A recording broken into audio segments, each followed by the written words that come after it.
Welcome one and all to Regency Remixed, the hidden world. Holy crap, a lot happened last week. Let's see, we met all of our lovely, illustrious Fae and all of their uh, lovely shenanigans. But before we get into too much of the story, I am going to ask each of these lovely Fae to introduce themselves, give their pronouns, a one liner about their main character, and the character they will be playing for someone else. Let's see. I know how this works. Let's start with Lily.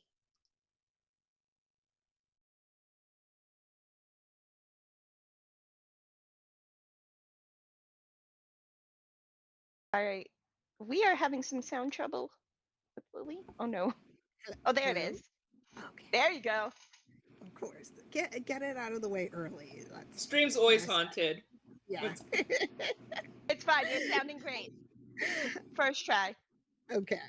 I'm Lily, and I am known as Lescribe in Twitch and Discord. That's what I'll be in the chat, but I am Elise on Life on Twitter. I am playing Vera Birchbark. Her pronouns are she, they, and Vera is from the Court of Splendors, the peerage. And, she's just kind of chilling because she likes to cause a little bit of mischief. She likes to use her magic, her illusion magic, to put the cat amongst the pigeons. And I am also playing a character I should remember because that would be good to have like Hester? that up. Penelope Cartwright, who is a connection of Cornelia Blue from the Royal Blues. Excellent. And then we're going to go over to Arcady.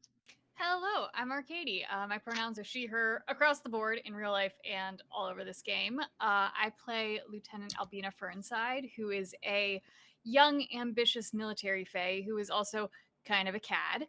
And I also play the connection for Dulcinea. I play Elia, who is Dulcinea's young human mentee who, like, has every day I get emails vibes.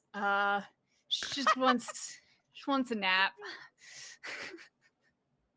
Oh, that poor sweet thing. Not gonna get in trouble at all for infiltrating the hidden world. No trouble at all. And next we will go over to Nox. I'm still laughing at that. Oh my god, because that is the vibe. It really is. I picked up what you put down, and it was every day I get emails. Every day I'm stuck with this really well-meaning but just god awful Faye. Hi everyone, I'm Nox. My pronouns are she, her, and all the characters I play also use she, her pronouns. And I play Dulcinea Cervantes, who is the meddler stereotype that will not leave Elia alone, despite how much she wants her to. And I also play the connection for Lily's character, Sylvan Graham, who there might be a rumor about. So, And last but not least, our lovely Rosie. Hi, I'm Rosie. Pronoun she, her across the board. Today I will be playing Cornelia Blue, who is simply awful. She is a power hungry, ladder climbing socialite from old money who is out for all of her relatives' jobs and status. I will also be playing Hester Bamber, who is the connection of Lieutenant Fernside, who swears up and down that many moons ago she had a fling with a fae. We will see how that resolves. Hi, my name is Anne. I will be the facilitator. My pronouns are she, her, and I will be playing a variety of characters whose pronouns are a variety of different pronouns depending on who I am playing. And yeah, I just flesh out the world as I go, and I will play other connections as they come up. We will be playing Good Society, the Jane Austen RPG from Story Brewers Role Playing tonight. Um, and we will be going through the second half of our cycle of play. Um, we last week we met each of our fae and got a sense of how they prepare for a day called the Day of Transition, where the two courts, the Court of Splendors and the Court of Shadows, they switch. Um, I guess they switch vibes. They switch. They switch the dominant forces within the hidden world. You know, there's a little bit of an influence based on the seasons. You know, winter being a little bit more of a colder, darker time. The court of shadows tends to be a little more dominant in the vibes and also kind of in the power balance a little bit in the hidden world. And there may or may not be a reflection of that in the human world. Um, we learned that the the Fae military is very, very new. That it was something that was established to uh, mirror the human world a little bit to prepare for more exposure to humans. That some of the older Fae are have their concerns about contact with the human world, and thus, as a mostly reactionary measure, they said, military, great idea. We'll take all the young upstart Fae who want to be at the front lines, you know, um, as protectors of the hidden world, and in a lot of ways may or may not be the first interactions, like the first line of interactions with humans. So, you know, for the more adventurous Fae who are younger and may or may not have a fascination for humans, this new military ends up being a real great place to be. We also learned that the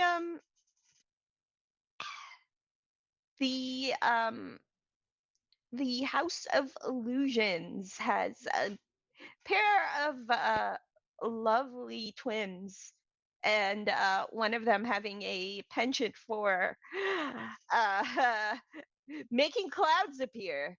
But when their magic goes wrong, those clouds are rain clouds. So that was a real awkward bad time, but also like, you know, um, Vera's lovely twin uh, sister has made a literal splash at the day of transition party, which, yikes. That's a whole thing. Um, Dulcinea brought her mentee to the big party, to the big fair party. We also learned that Dulcinea has a real strenuous relationship with her younger sister, who likes to lord over the fact that she is married and is advancing in the world at a much faster pace than she is. It's a very conflict based relationship, and yeah, Dulcinea just really hates her sister. That's the whole point. And of course, we met um, Cornelia of the Royal Blues. Um, she's a real go getter. And then we met her uncle, who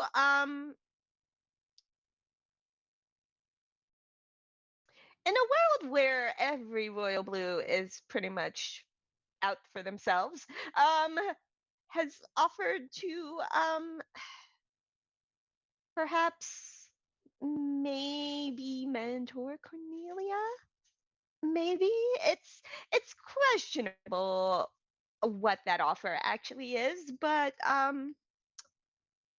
you know, there might be an opening. There might be an opening for Cornelia. Uh, spring blues, like, you just moving along. Because one of the things the royal blues value is a good hop along the status, going up, up, up and away. So we'll see how that works out. Um,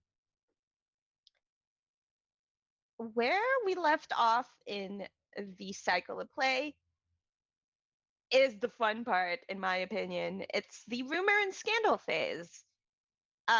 Each player will get a turn. Oh no, I probably should have checked that. Um,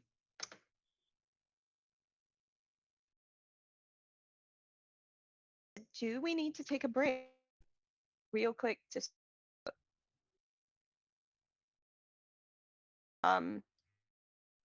sorry, I know we came live, but I am going to grab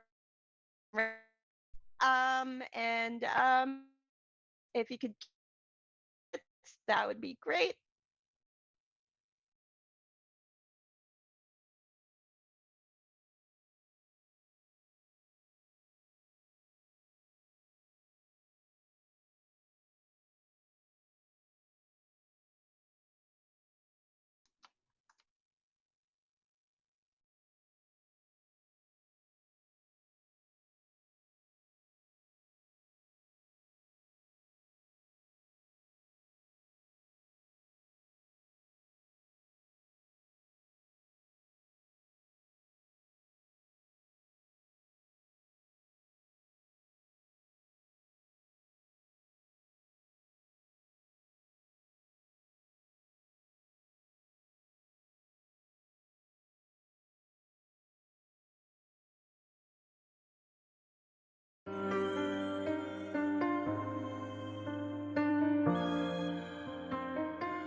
It could be, well, like most rumors, all rumors, it could be very much misinterpreted. This is very true. Someone get that man like a steady cane.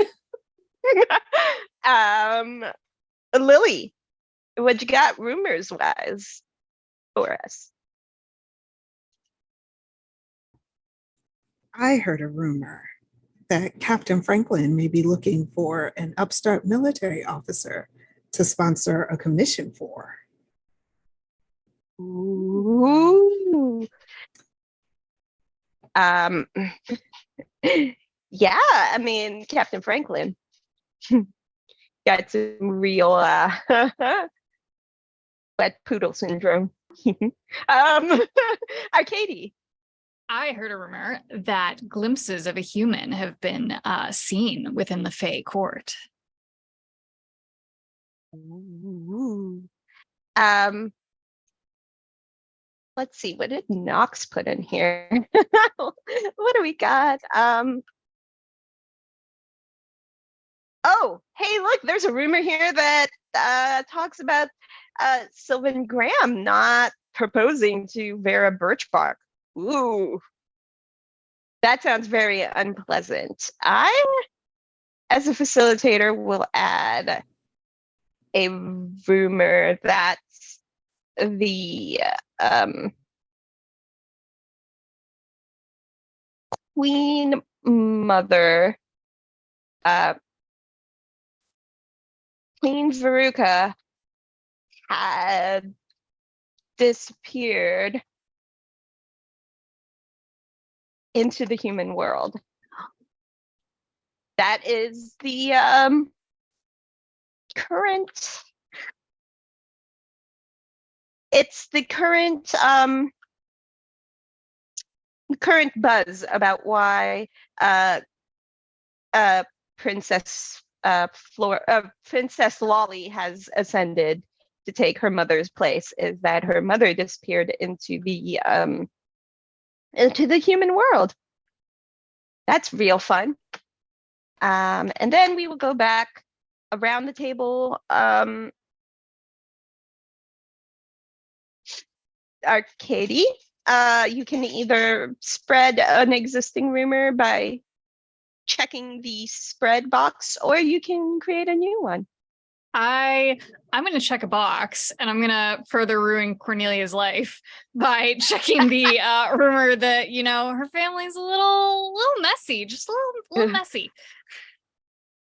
I mean, when you're a royal blue, everybody talks. Mm-hmm. Too much. Look, it's just really embarrassing right now, okay? And oh gosh, just that uncle is so cringe. Just so cringe. All right. And then yeah, we will go with Lily. I want to spread as well. I'm going to check that box off. That it is true. Someone feels that they can verify that they saw Queen Veruca cross into the human world, and she hasn't returned.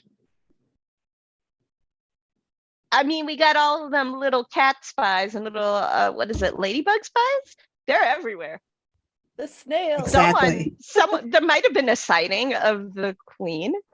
That's why this particular day of transition is important. Or, like this season in particular is important, There hasn't been a new monarch in a hot minute, few decades under the same rule. So that's important. Rosie, last but not least. Whose life do I want to ruin? I mean, I'm going to spread the rumor that Sylvan Graham isn't planning on proposing. It's a good one. So much for solidifying alliances between families. Strengthening the House of Whispers. Messy. Maybe. He's not worried about other sure Vera is just inconsolable. I'm so sorry. Life is absolutely hard when you're trying to navigate Fae politics and, you know,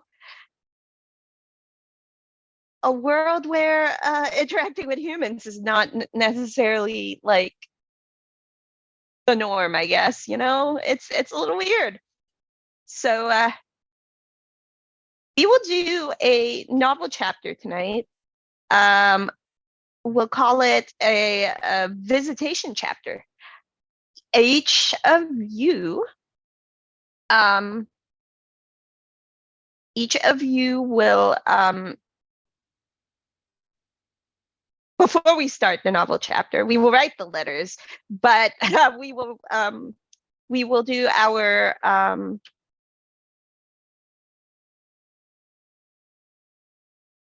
oh, I know the word. Epistolary. Epistolary. Thank you. Wow, I have totally not been awake for 12 hours. That's fine. We will be doing our epistolary phase first because I've done this before. I know the cycle of play. Right. Letters, epistolary phase, and then we do another novel chapter. Who has their letters in mind? We'll do one letter at a time. Okay. I have Katie. one that just came to me. I had another, but I think it's very good now. Because well, you get Vera, two. Yeah, I know. But I'm gonna throw this one out first. Because Okay, Vera let's and go. I used to be closer. I'm going to send her a very proper formal letter giving my condolences on the recent dissolution of her engagement. That I'm very heartbroken to hear that things aren't progressing with Sylvain, and it's just very tragic that she hasn't been able to unite these two great houses for the good of the Fae Court. And I'm very sorry, and I'm here for you. I know that we don't speak often anymore, but I'm still here for you, even if Sylvain isn't. Oh, Jesus, this is hysterical. Okay. Yeah, so the two letters, like, you either can write two different letters or you can write a letter or response, it just depends. But yeah.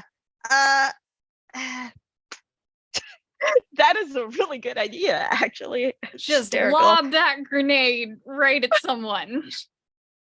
Fitting for the lieutenant who knows how to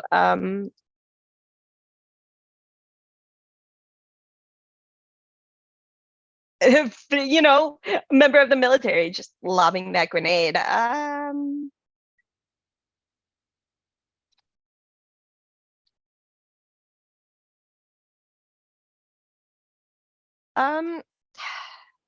Yeah, so letters can also be used to set up visitations. If there is someone you'd like to visit, you can just write the letter to Dulcinea and send it to Nox, and then we'll work it out from there. Or like whatever. It could also be fun for Nox to watch you dramatically narrate this letter. Do you have other ideas? Like a third letter you want to write? I could come up with something, I'm sure. Okay, because that's also an option if you want to set that aside for later. Yeah, more letters. I definitely have a letter that I want to write. Excellent. Please. I mean, Vera is incensed at this rumor that is going around. It seems like more than one person is talking about a broken engagement that she knows nothing about whatsoever. And so, of course, she's going to write a letter to Sylvain. And actually, she had already started a letter to Sylvain that was like a nice letter. She was going to invite him to tea and like say like, you know, we haven't seen each other in a while and our parents are talking and it's maybe time to actually solidify and announce when we're going to get married. And now she's like crossed it all out, like ripped the paper. And you know, you can't just waste paper. But she starts a new letter that is just like, Dear Sylvan, how dare you embarrass me in front of the whole of every important family in our world. You don't even have the nerve to say to my face that you wish to break our engagement, and I will not consider it broken at this time. Please be prepared to receive a visit from myself at your earliest convenience.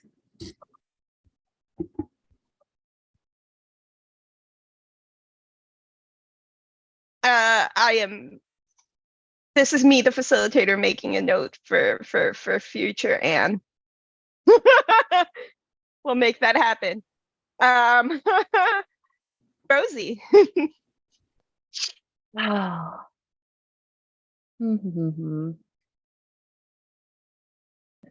Dearest Albina, it was lovely to see you from afar at the shindig that we had the other day. Apologies I could not talk to you in person. I had intended to, but I was rather busy. I hear that you are opening engagements with the humans. I would love to sit down to tea and discuss with you, as I myself have such very limited interaction with these fascinating creatures. And I'm available at any time. I am rather unbusy as it is winter and my duties do not recommence until spring, so just let me know when you are available, dear. All the best, Cornelia Blue, and it is in the most pretentious stationery. Beautiful. I love this so much. Okay, second round, just like the first, maybe even messier. Let's go. Yeah, well, for one, I tuck that letter in my pocket because that sounds like a connection. My second letter, though, I'm actually aiming higher. I sent a very short thank you note to Queen Lolly herself. Congratulations on the successful transition day. The celebration was radiant, as were you. Thank you so much for the invitation and for the opportunity to serve in your upcoming military. I look forward to your upcoming coronation. And I sign it and I get my name in her head. Yeah. Smash cut to the queen receiving this letter amidst the pile of letters that she receives. And you just see this elegant butterfly set the letter aside. All right, that's great. Lily, second letter. I think actually our second letter is going to be to her parents, who she's not like super close with. They don't live together, but she's going to say, dear mother and father, I hope I represented us well at the coronation. So sorry I couldn't see you there. And I hope you are both doing well. And then, like, as a PS, she's going to say, any rumors you hear about the state of Sylvan and I's relationship, of course, take with a grain of salt. Your loving daughter, Vera. Yeah, and just as a note, you probably do get a letter back from your mother who does the letter writing for both of them, because she's into that. And, it's basically just the vibe of, Oh yes, our society does enjoy the rumor mill. Um, there's no need for you to be concerned. Um, there's not been an official dissolution of the engagement from either one of the houses. Do not concern yourself with matters that have not been communicated in an official matter. Yeah. Um, and then it ends with, it's nice to see our girls thriving at transition day events. We are both so proud of the both of you. And then, yeah, obviously did not see the incident with Captain Franklin. They were totally No. clueless about it. I imagine Vera's done a good job covering that up. As a At least that you worked know, well for her. her family is a member of the House of Illusions, so obviously Yeah, covered up. you know. Absolutely. Perfect. Great. And Rosie, your second letter. Mother, as expected, our invitation to the transition went as well as could be expected. I was able to have a conversation with your brother and may have found a way to increase our standing. I understand that this is a busy time of year for you and father, him especially, but hopefully in his absence, we can do something to brush his shame, our family's shame, under the rug. I did borrow one of your dresses. I did not think you would mind. It seems to have done the trick as far as creating the illusion of more standing than we currently possess. If there is any other action you require of me, merely ask. All the best, Cornelia.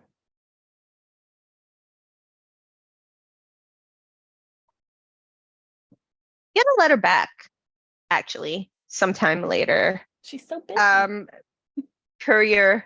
It's essentially the equivalent of like couriered. It's that like doesn't even wait a day. One of the Blue Jays. Yeah, it's definitely one of the Blue Jays.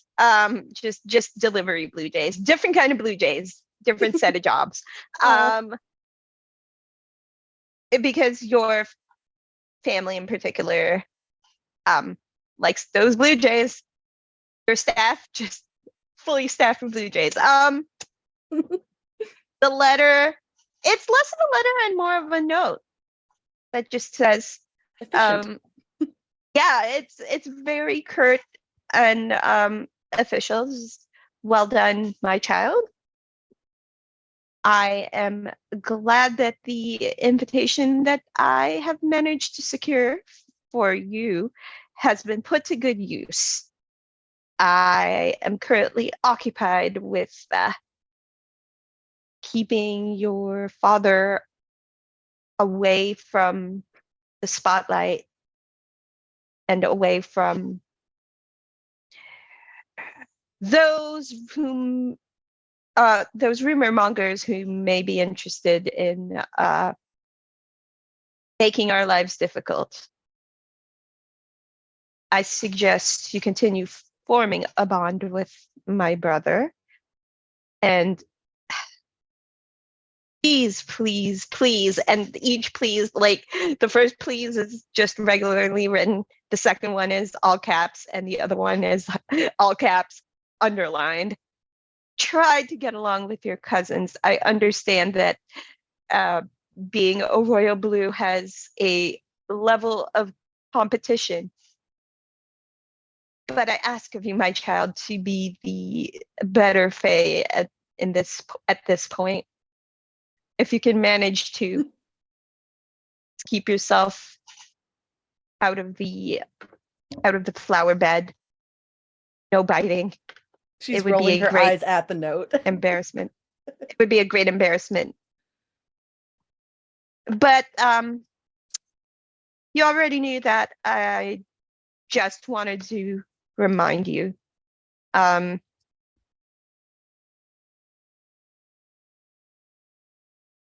and then it's signed in a very elegant manner.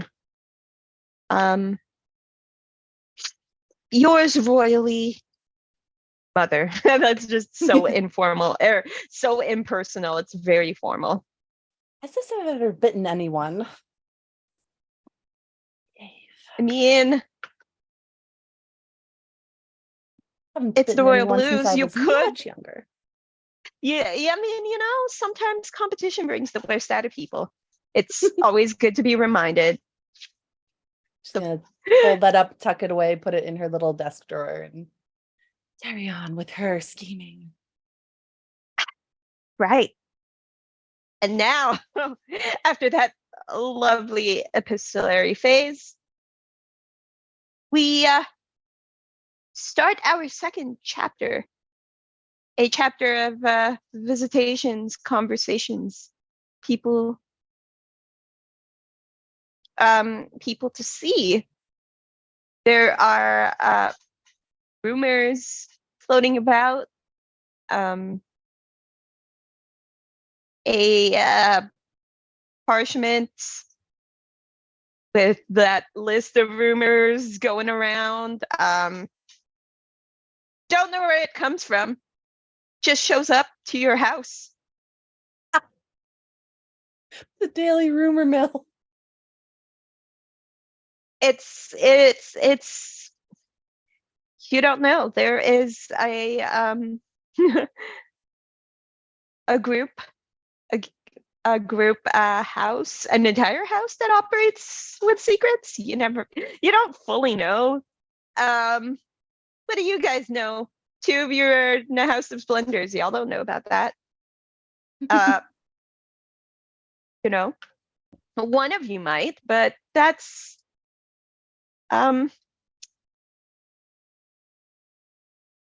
that entirely depends on how interested Albina is in house politics, or court politics rather. I do want to ask, in a sentence or two, check in with each character as they receive this rumor mill parchment.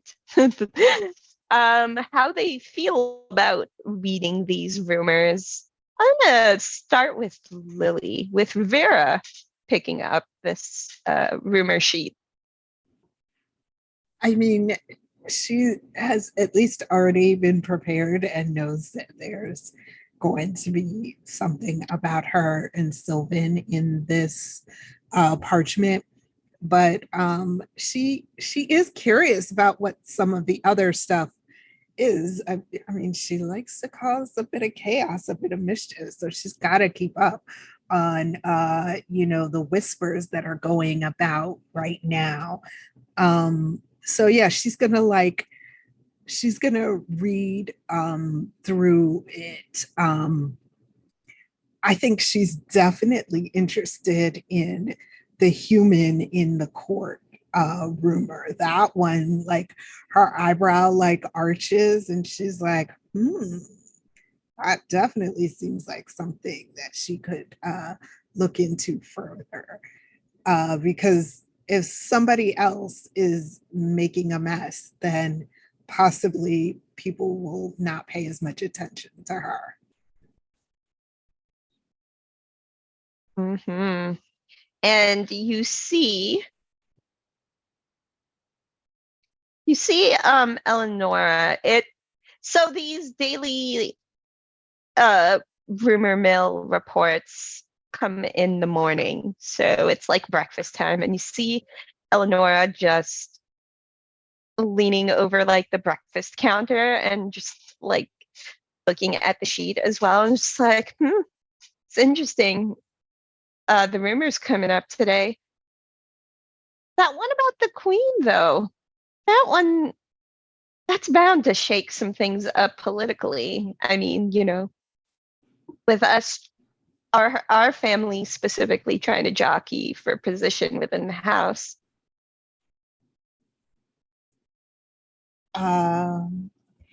Yeah, I mean, well, she's the queen. If she's decided that she wants a break, then why not? Like, listen, Eleanor, I know you really don't care for the human world, but like, not everybody feels that way. There's new things out there. And maybe the queen just wants to experience something different than this stodgy old court.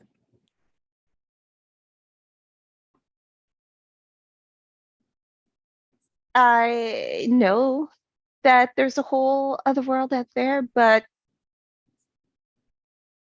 if you considered that perhaps the balance of the courts is what keeps our society functioning, now that a flighty young fae that is barely of age is going to be in charge, we need to be thinking about how that might work to our advantage.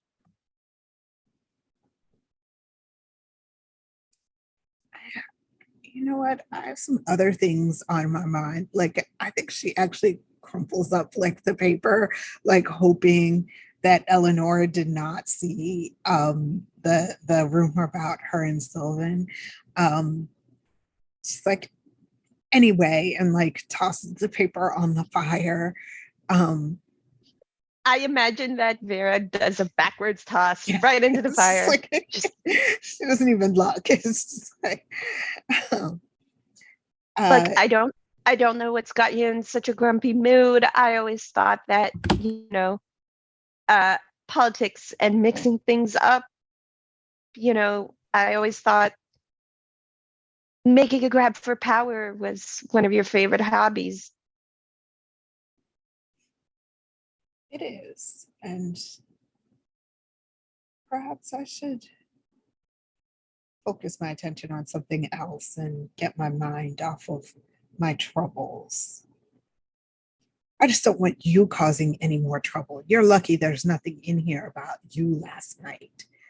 Imagine Captain Franklin. Okay, first of all, staying military is a silly concept. You and I both know nothing's going to happen to us. I think the old Fae are just getting real paranoid in their old age. What could the humans possibly do to us? And you know, maybe I should work on the cloud magic more often. It wasn't supposed to be a real cloud. I don't know what happened to my magic. I don't have the best control, but I'm trying to practice. Come on, practice makes perfect, or at least beautiful chaos.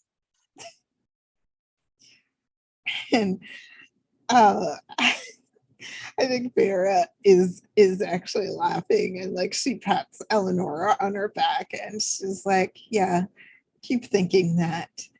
Um, and then she's like, well, I have some plans to make for today. What are you up to?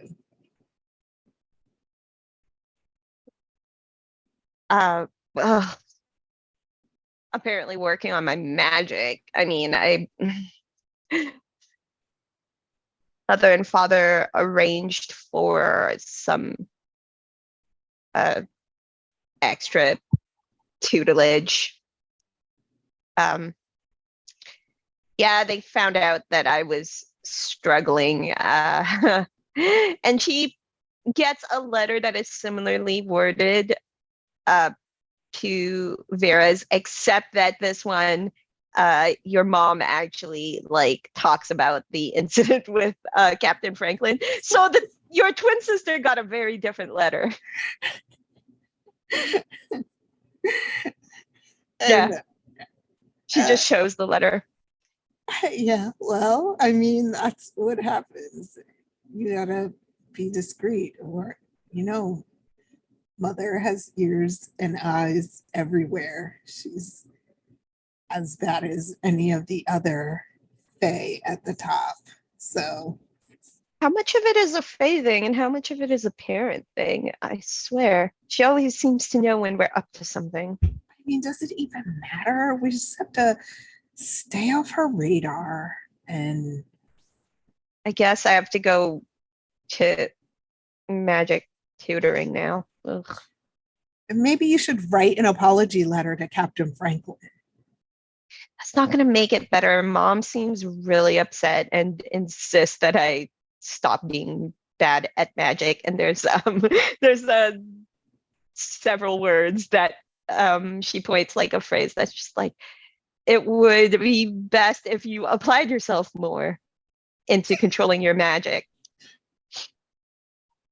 She's not And wrong. just like, all right, well, I have a date with a tutor, I guess. And she makes this like face that you've seen before where she's just like, you can't tell if she's grossed out or just like making a funny face, but it's she's just walks out and says, I'll see you later. Good luck with whatever it is you're planning.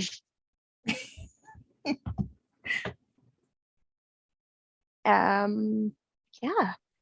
We'll check in with Cornelia as she's reading these rumors. How are you doing, Cornelia? I believe my beloved Lilibet, the blue jay, would have brought in the rumors for me as I'm having breakfast. you see the beautiful, elegant blue jay swoop down and hold the unrolled parchment. And no, look, the blue jay unrolls the parchment like in front of you and just holds it up for you to see.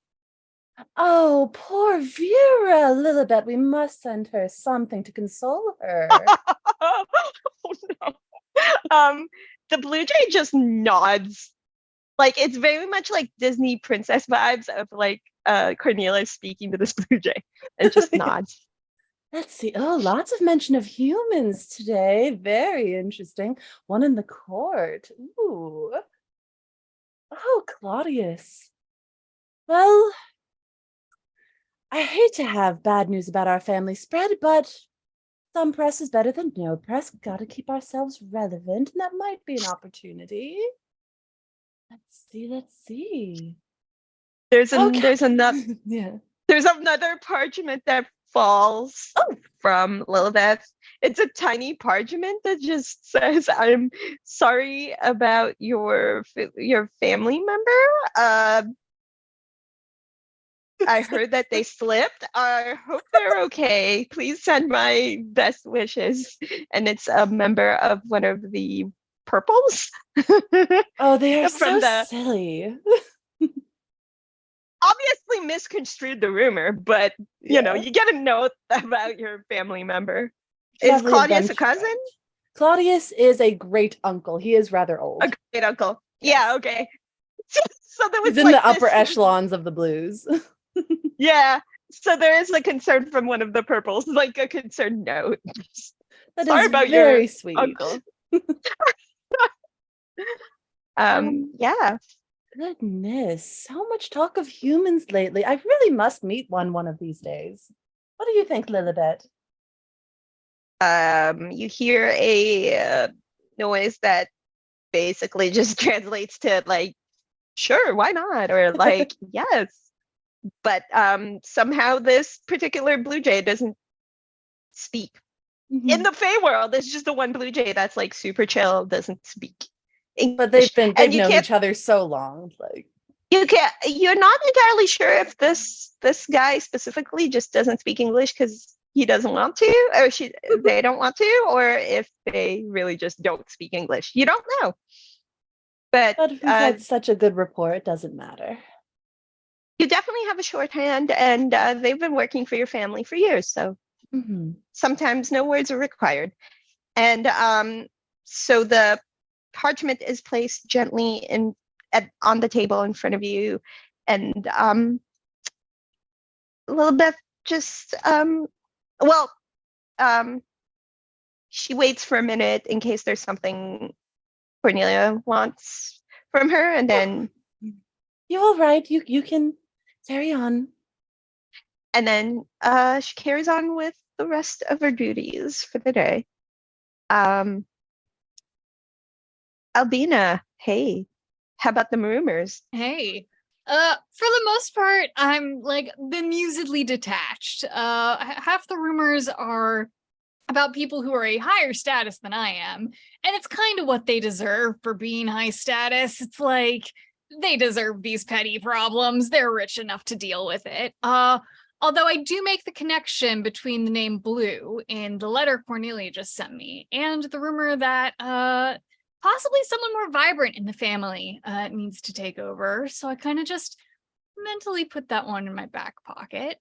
And I'm more interested in the one that there's possibly some progress to be had in the military, that there could be some social mobility available, and kind of put that one in my back pocket too. And I too am interested in the human in the court. And a fleeting thought crosses my mind of, I hope this isn't my problem, because I know I've been back and forth to the human world a little bit. And I don't think it's my problem, but like there's a chance it could be, because there's always a chance it's your problem if you go back and forth in the human world. But I don't think it's mine. It's probably one of these rich upper class fae who, you know, are very scandalous. It's probably Vera or someone else again. It's like, it seems like it's always Vera right now. 99 problems in the Fae world, and apparently they're humans. Right. So the bulk of this chapter is just everybody after the day of transition, the days moving forward. Who has a scene that they would like to have and a person they would like to speak to? I mean, I can piggyback off of what I just thought, which is I'd probably like to speak to Cornelia. It's an intriguing offer. I don't tend to get approached by people in her social echelon. And it seems like it would be a worthwhile conversation to have. It seems like it might be interesting. At the very least, it will be fun, and I might get better food out of the deal. There will definitely be very good food. Very good tea time. Yes. So then tell me, Cornelia, what does it look like when Albina, where do you guys meet? Like, what does it look like when Albina comes to meet you, takes you up on your offer? The Chroma Court, the House of Hues, as it were, is a long boulevard of mansions. They are gigantic, and they are all so terribly gaudy in the colors that they represent. So there is a bright red one, a bright orange one, a verdant green. They are so loud. And you would not miss it. The House of Blues is this cobalt monstrosity with very sharp angles, very evocative of ice and shining like glass and water, and it is so almost blindingly reflective that you might have to shield your eyes a bit. Not look directly at it. Yeah, you can't look Only directly at it. past. We can, because we've lived here. Mhm. That's why we all wear glasses. But I don't think Cornelia would meet you out front. Someone would come to fetch you for sure. Probably a Seems blue right. jay. Yeah. It's actually because they are Fae Blue Jays, they have like a humanoid or like a what is it, a form. hybrid form? Yeah. A hybrid form where they look like birds but also bipedal. So one of the blue jays in their hybrid form can in fact speak and just says, Lieutenant Fernside, please follow me. And this young blue jay will lead you to where Cornelia has set up this meeting, like a sitting room or something, Yeah, or it is like a a tea very room. plush sitting room. It's actually quite small because so many people live in this house. The rooms are rather small unless you are of a higher status. So this sitting room is actually quite cozy. Not cramped by any means, but cozy, with big plush armchairs, lovely glossy wooden surfaces, and there is a little tea tower set up with sandwiches and fruits and yummy things. And violet pea flower tea is being served. Lovely.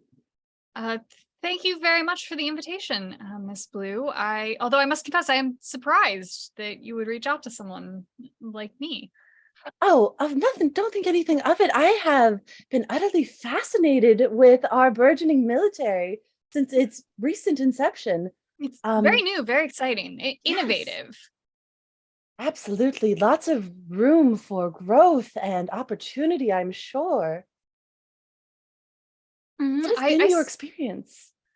I certainly hope there's room for growth and opportunity. It's been quite enlightening. It's very organized. It's rare to see Fae kind of agree with each other and try to work together as a team. It's refreshing, actually, to see everyone agree for once and give into some order instead of our usual chaos.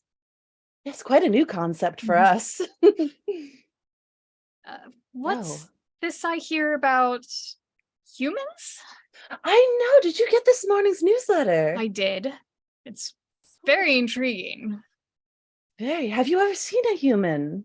From a distance. Well, I mean, the military is mostly in response to the human world and our opening Mhm. connections with them. So we have had a few encounters. Interesting. What are they like? Less chaotic than we are, a little more boring. They Hmm. don't quite have our style, Who could? of course. But they seem very intriguing, a little naive, a little childlike. They almost seem like little pets. Oh, how adorable. I must meet one of these days. I'm sure with the borders opening a bit more and more, I'm sure there will be more opportunities. Excellent. And what are your duties specifically? Well, we mostly prepare to confront the human military should the humans decide they're going to turn hostile towards us. Oh, Sometimes our relations are strained. Humans seem to think that we're tricksy or unfaithful, and they tend to attack things they don't completely understand. And so it's largely preemptive, being prepared just in case they choose to strike first. how violent. I would have never assumed, considering how adorable they are. Adorable, yes, but they can be deeply barbaric. Their courts just don't Ah, quite have our refinement. fascinating. Utterly fast. This has been incredibly enlightening. Yes, may I ask what your fascination with them is? Is it merely passing Oh, fancy? it is pure curiosity. I find myself rather bored during winter. I have nothing to occupy my time. Oh, yes, I So, know. It's rather difficult for the Court of Splendors to have yes. their bright light dimmed for a few seasons. Oh, I know. And with so many other blues busy this time of year because winter is so very blue, house is rather empty, and I wanted to find some curiosity to fill my time. Well, I wouldn't normally say this, but any Court of Shadows fae worth their salt does know a few ins and outs of the human world. It Really? can be a little dangerous, but possible we could slip you in and out if you're intrigued enough. Oh, how scandalous. I would love to if I could find a way to make that happen. Well, it would of course be, off the record with the military. Oh, of course. But I can look into it, see if there's some inroads in that direction to help you stave off the winter blues.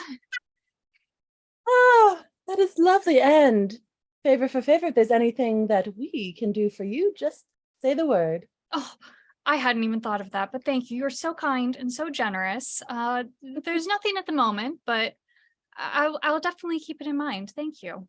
Wonderful. Please help yourself to this wonderful spread the Blue Jays have put out. And I definitely do, because our military rations are a little bland.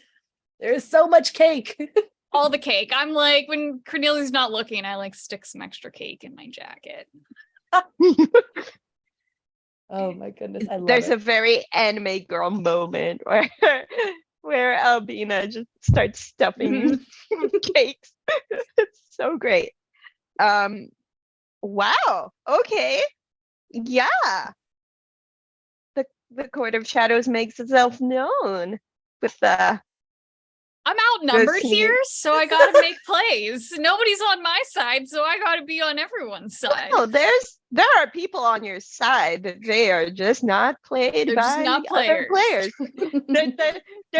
they're not main characters. Let me tell you.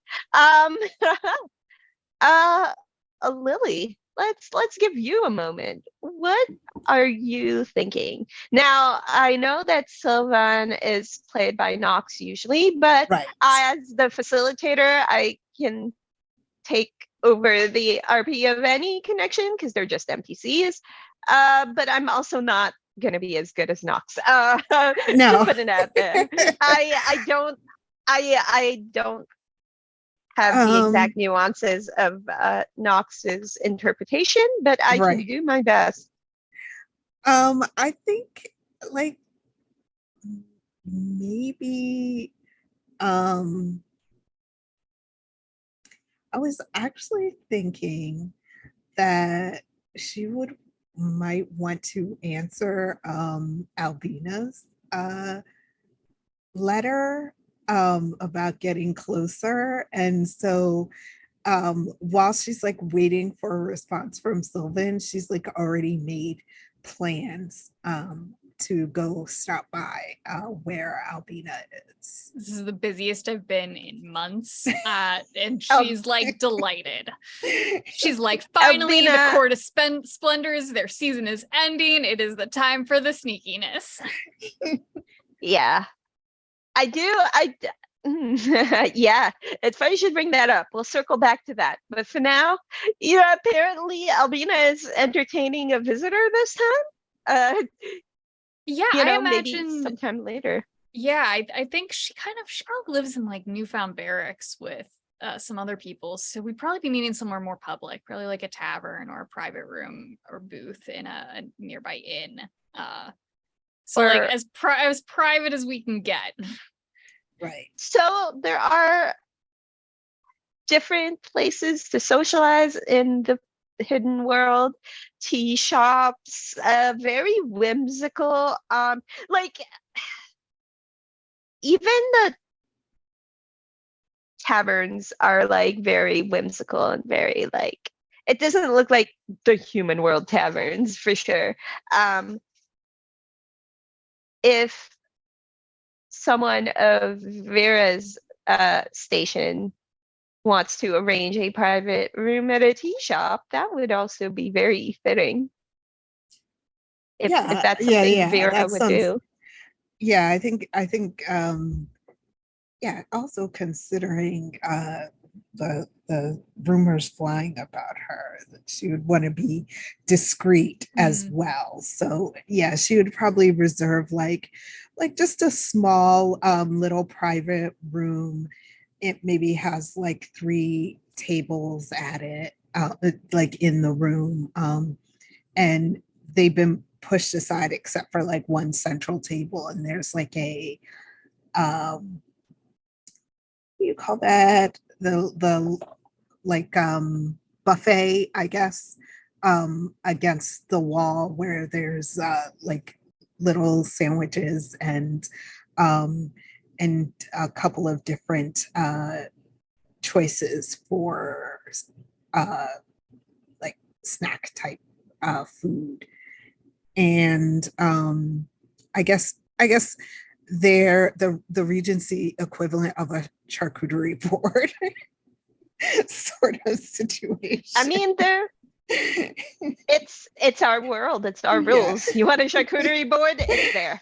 Yeah. And so I think Vera shows up with like this outrageous like fascinator that has like a veil, so it covers her face, but then underneath she also has like dark lensed glasses on, so like you can't see her face really at all. Like the glasses like take up all the way down past her cheekbones. And there's this veil on this fascinator. And usually she would wear sort of more like bright, vibrant colors. She's in like a dress that would be considered like a morning dress almost. Like it's all dark black. It's very conservative, not low cut at all, long sleeves. And there's nothing really fashionable about this dress at all. It seems that perhaps Vera is trying to like float under the radar. Does she look like she raided her mom's closet? I mean, it looks like she raided like a maiden aunt's closet. Yeah, grandma, her grandmother's Yes, closet. exactly. Yeah, I don't even initially recognize her when she walks in. I kind of have to do a double take before I'm like, Vera. Yeah, and so like she sweeps over and just like this way. Like she's trying. It's like she's trying to be discreet, but it's like those people who like sneak around against the wall and everybody's like, what are you doing? like tried too hard and came out the other end. Like way too hard. And she leads Albina to this private room.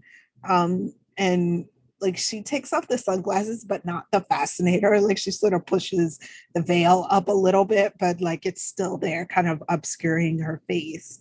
And I would say there's probably like one of those like pocket like slidey doors that separates, like there's walls and stuff on the roof, and like a pocket like slidey door that separates from the rest of the tea shop so they can have some relative privacy. And she like slides that closed, and she produces like another one of these like rumor papers that, because the one she had, she like crumpled it up and threw it in the fire, but like she has another one.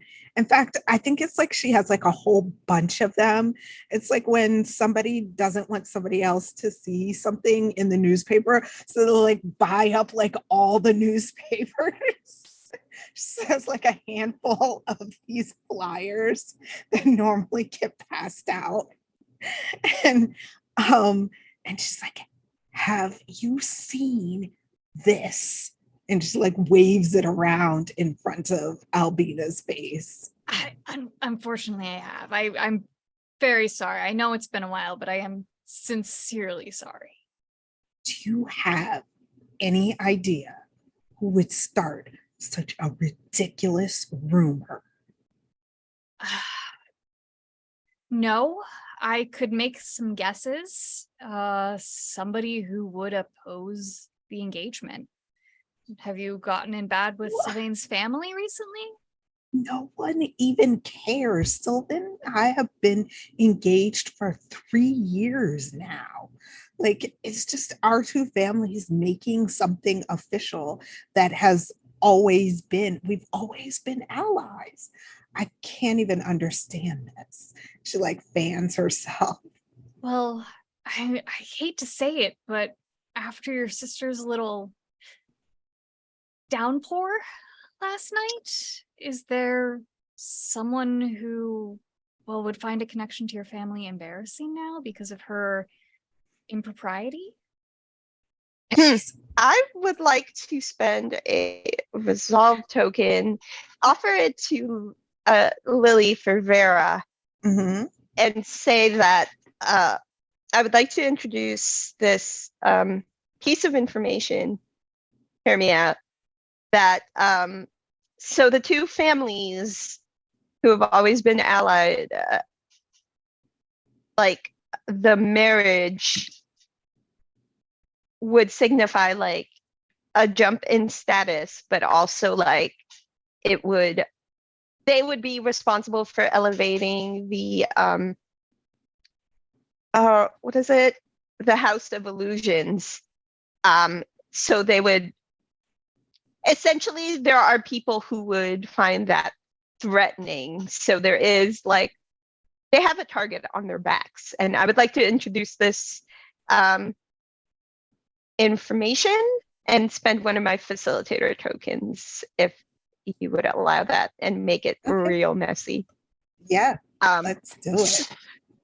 So it occurs to you in this moment when Albina starts talking about like people who would oppose the marriage, and you're like, it occurs to you that the marriage is actually the ultimate power move, because the House of Illusions has always been kind of on the fringes, the border of being one of the major families, like your two families, and the House of Illusions has always been really close to being one of the major houses in the Court of the Court of Splendors, but you know, that would essentially, the marriage would send you guys, like, get you guys over the fence into a more prominent position, and would have your house be considered as the ruling house of the court for the season. So you guys are actually kind of a big deal, but like, you know, in terms of politics. Right.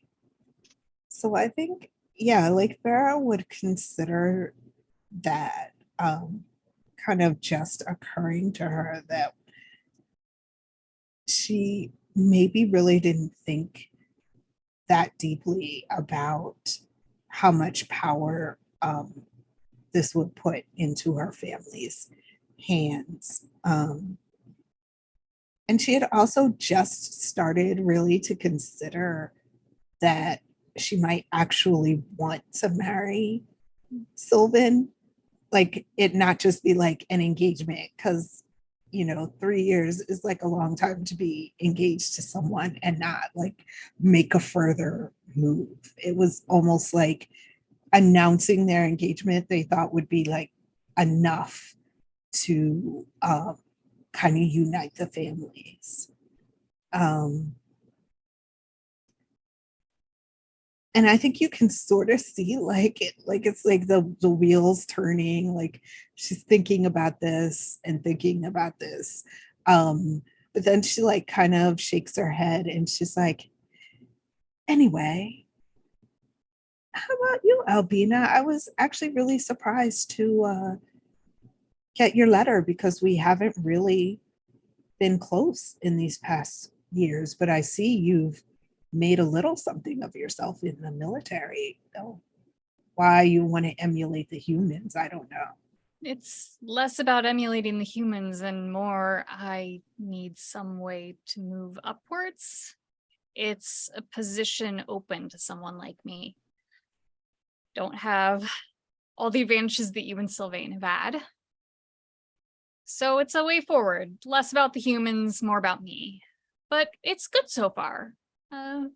Not the most glamorous lifestyle, and there is always the chance things will go sour with the humans, and then there will be bloodshed. But sometimes bloodshed can be fun, so it's maybe not a total loss. But I'm hopeful. A good fight always cleared people's heads, though. Exactly. Yeah. It's an exciting time, to say the least. And I think she taps her finger like on the paper at the part where it talks about Captain Franklin. And I'm like, well, it seems like you might have a way into a higher position here. You know me, I'm not really a mover and a shaker. I wouldn't know how to even put myself in front of him for that sort of thing. He could pick anyone. It would be a good opportunity, but I'm just a lieutenant.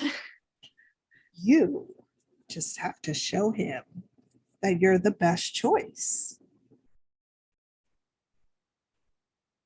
Am I, though?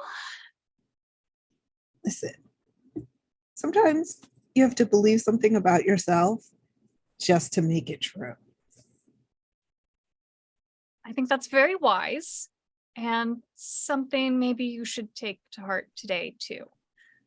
Because, am I right in guessing you haven't heard from Sylvain? He hasn't answered. she hasn't answered my letter yet, and I don't know what that's about, but whatever. I'm not Exactly. gonna cry over her. That's the thing, though, too, is it's Sylvain's proposal. No one else's proposal.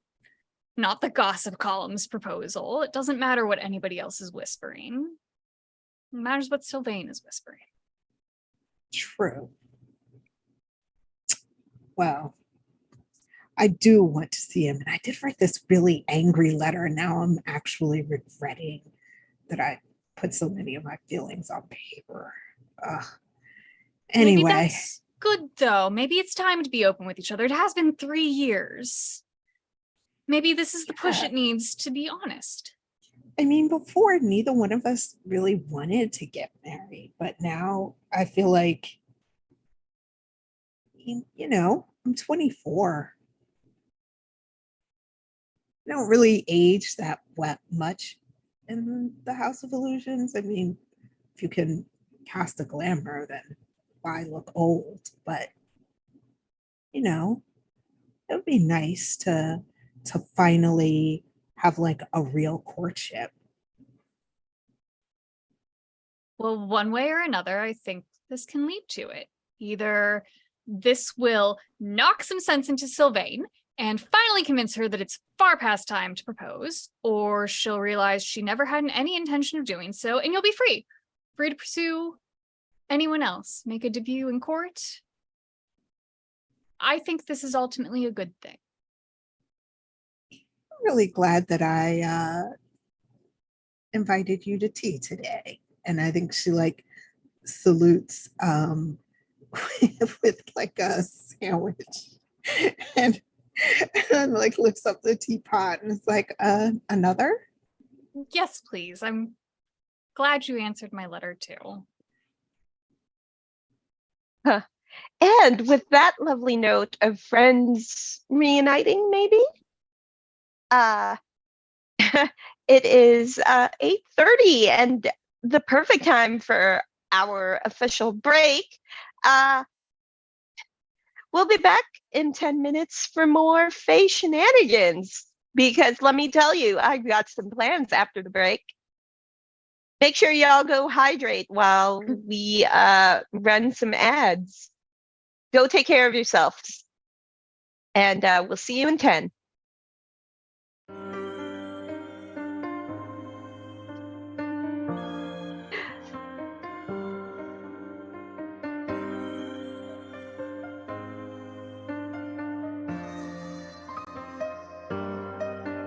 You okay, Mo? You okay, buddy?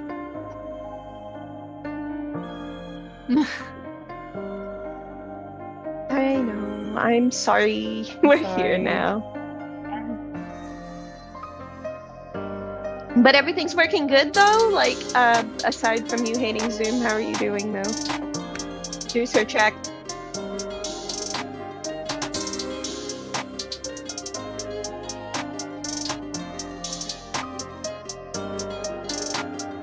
Oh, it's okay. Is it okay to have the meeting chat on the side? Because when I full screen it does like a little pop-up. Yeah. Oh, god damn it. Yeah. I forgot to turn it off. It just came on and I didn't realize it would pop up. My bad.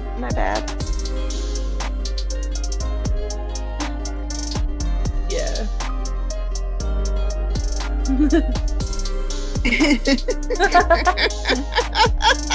No, it's okay. Thanks for looking out. No, No worries. I just forgot about how Zoom works because I've been using video for so long. That being said, oh my gosh, I love you all so much. The drama. It's so good.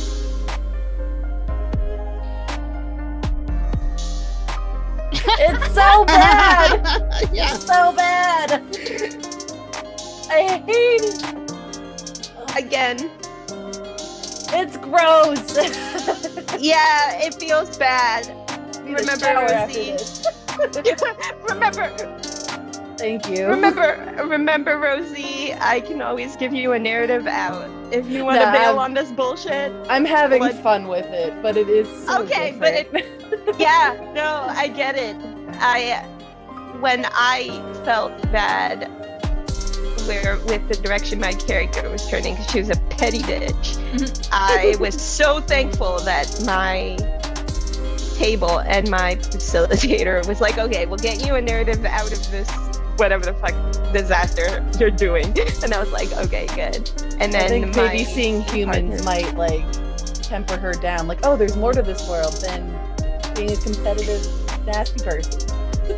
I mean, she could just get introduced to a competitive, nasty human, then it would just make This is sense. also true. Like, oh, they are terrible. Am I like that? I mean, I think this person's more my speed, actually. Hey. I'm so excited. I feel so bad for Vera. I feel so bad. I love Vera's idea of what a disguise is in public. How to be sneaky. So good. Like she just put up a glamour. Instead, she went full grandma. Of course not. Full grandma. You guys are amazing. I love you guys so much. You guys make my 12-hour stream days so worth it on Thursdays. It's so good. It was a very long day. Yeah. To be fair, not all of it is spent streaming. It's just a really weird kind of like 10 p.m. to 10 a.m. spread where I'm awake and getting ready for things. It's just really weird. It's not as weird as like the Wednesday night, Thursday morning 12-hour stretch for me, because like Power Rangers. Well, I'm doing session 0 and pre-production right now for the one project, so it's not going to be live until a few weeks from now. But like once that goes live, I'm like Power Rangers, bam, bam, everywhere. But scheduling, this stuff brings me joy. Telling stories and being entertaining and being a goofball with people brings me joy. You know, fake dating my friends, hilariously both named Michael, and you know, just so weird. Some people might say I did not bully Michael into doing the in-character romance. I did not pressure him. I gave him an entire weekend to think about it, and he was like, sure, why not? And then we had a phone call and hashed out some details, and then 2 days later, it was canon.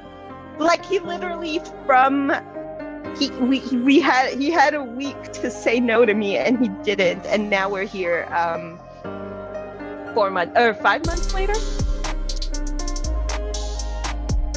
Let me tell you, that guy, he only started playing TTRPGs like last year too, so it was like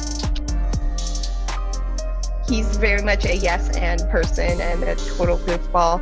He doesn't always know what the rules are of any given game he's playing, but he's like, well, can I do this? Every single time. So great to have that energy of someone who doesn't know the rules but just wants to have a good time. Love that. And then there's my other friend, Michael. Same table. He is like my older brother. It's not very often I have older people that I play TTRPGs with. It's a lot more often now that I put myself out there more, but I used to have very few friends my age or older. But Michael is just one of those people where we get together, we regress into like childhood. It's so great.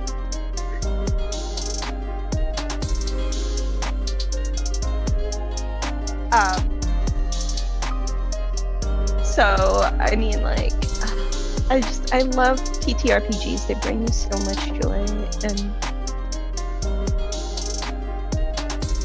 my scheduling choices are hella questionable. Yep. for sure. They really are. But I also thought it was a good idea to maintain an Eastern time schedule, and I am a little bit of a madman, especially because I started interacting more with the Australian TTRPG community, which just makes things real hella complicated. I'm sure. But I am a little sad because like PAX Australia is the second last PAX of the year before Unplugged, and I'm like planning for Melbourne while everyone has like PAX Unplugged, and I'm like sad because everyone I know is gonna be going to that PAX, and I'll be at a different PAX with different people. But I'm like, Girls Run These Worlds I know really loves PAX U. I love PAX U. It's so close. Yeah. Huh? Sorry. Nice. Oh. Yeah, it's a 3-hour train ride for me. I love it. I am so jealous though. I mean, I get to go to Australia. There's a lot of things I plan to do. I'm going to take a month off of most of my streams, except for the one stream that I said I would do. I kind of have to... There's a reason why I am specifically spending that time. However, fun fact, Australia is 2 hours ahead of Manila. So I would actually, it would be, if it's a 7 p.m. Eastern stream, it would actually be a reasonable time for me to do a stream. So I'm probably going to basically cancel everything except for that one stream, specifically because it's something I've been dying to do for a while, and it's one of those things I can't talk about yet, but for the most part, I will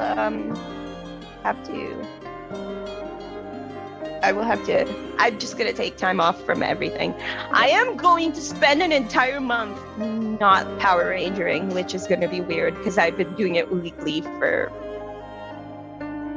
since September, so 8 months now? I've been Power Rangering consistently. I got to level 7 on my Blue Ranger, which is exciting because the highest level D&D character I've ever played is that I've gone through, like, it was a level 3 start and I got her all the way to level 10. Nice. So it's something like that. Like, Matthew was like, early on, he said, I'm gonna get you guys all the way to level 20. And I'm like, you know what? Bet. You're gonna be stuck with me. But it's also milestone leveling, so it's kind of just him gauging out the story arcs and stuff. And so it roughly takes us, between the role playing and the action, 5 or 6, sometimes 7 sessions to properly hit our milestones. But he's also really generous, rewards a lot of good RP, and he's a really cool guy. Our Tuesday game, we're heading into our last 2 episodes, and we did a shopping trip because we're gearing up for like a big boss battle, so we think, where we were given everything for free because we had done favors. And my boss battle outfit is a Omenbringer's mantle, which is like this raven mantle, and my character is already a crow person, so it's just like raven head on top of a raven head. And then a giant vibrant blanket that her son found for her that she's using as a cloak of protection. It is wonderful. I'm trying to visualize the crow head I made top of a crow head. I did a drawing. I'll drop it in our chat. But going into that, we did the shopping trip. We're like, we haven't leveled up in a couple sessions. Can we level up from the shopping trip? And our GM's like, you know what? Fine. You can level up. There was a 6-week period where we had 2 sessions of combat and 4 sessions of just RP and research and stuff, because they're like, Love it. the thing about Power Rangers is nobody ever talks about how, like, you know, a war against evil aliens affects a teenager's life. It just everything just gets like hand waved. It's like the most TTRPG campaign ever if you watch like I love Power it. Rangers. It's very hand wavy. Like how do five Oh, Lily's back. Sorry, I was just waiting to Lily. Okay, I was just waiting for Lily to get back. I just noticed. Hello. Okay, you good, Lily? Wait, make sure your sound is back? Yes. Yes. Okay, excellent. I just wanted to make sure. Great. Good? All right. Great.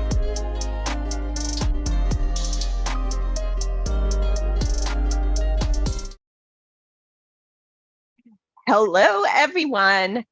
Have you gotten something to drink? You know, water to hydrate? Yep. I sure do, because we're about to go on one heck of a ride, continuing our novel chapter tonight. We've checked in with our Fae. They've seen some of the people they want to see. You know, over the course of a few days. Winter is starting to really settle in, you know? And the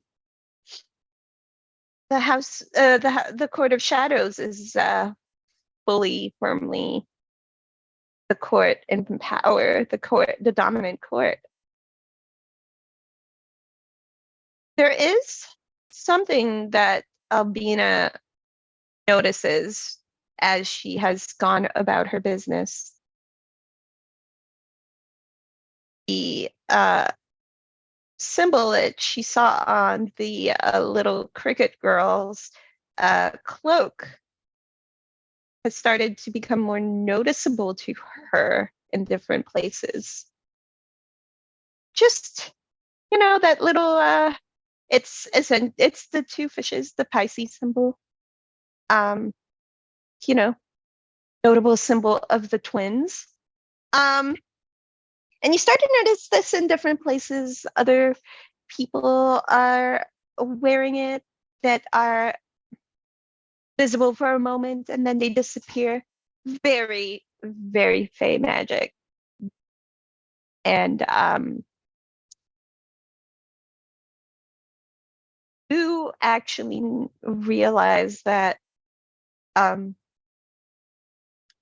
the symbol of the House of Dioscuri is appearing to you in these different places. The ruling house of duality.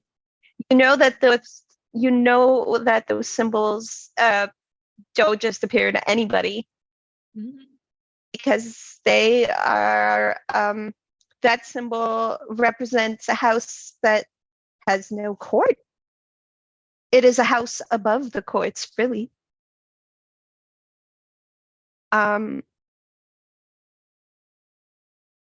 And you receive a official missive from one Captain Reginald Franklin.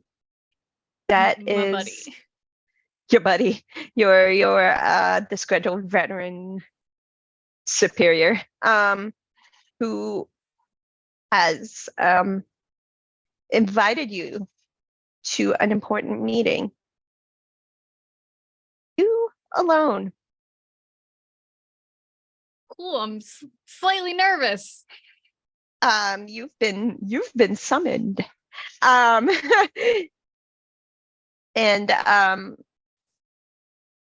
the very weird thing about this missive is it's not sealed with the personal seal of a military superior officer or anything like that. It is actually sealed with that symbol of the House of Dioscuri, which means that it comes from the ruling, or it's a missive that comes from the ruling house.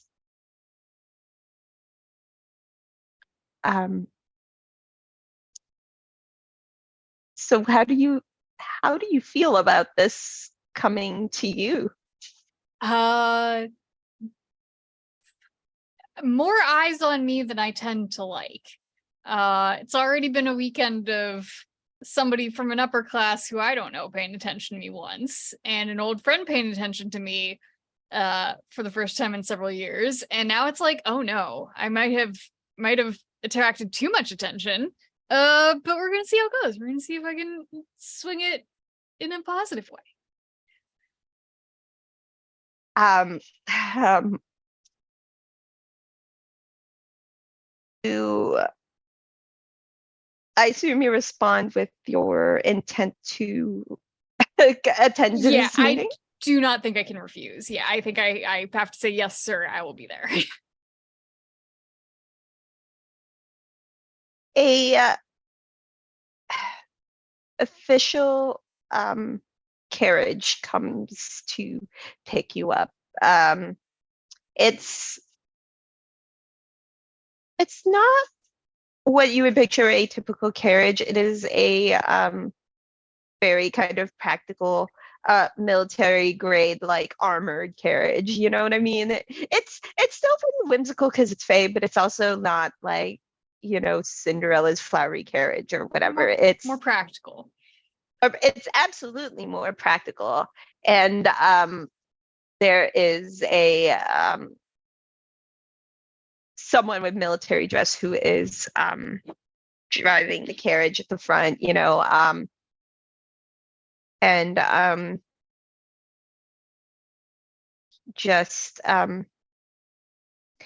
what essentially the carriage is parked in front of where the barracks are, and then the driver like parks the carriage and then gets off of where they're sitting to open the carriage for Albina to enter. And inside this carriage is everyone's favorite poodle, Captain Franklin. Captain, it's good to see you. Thank you for the invitation.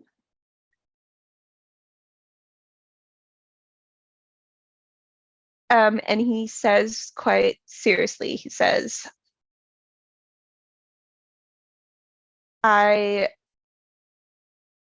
wasn't entirely sure who I was going to offer this invitation to at first, but you made quite the impression on me at the day of transition party, and I see potential in you. I really do. Thank you, Captain. I was just doing what any good soldier would do, though, but I appreciate you keeping me in mind. And he says, I'm sure you're aware of the rumors surrounding the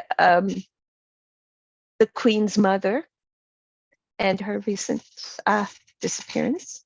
I had heard whispers, but it's rather improper to pay them too much mind without any further evidence, so I haven't thought too deeply on it. Well,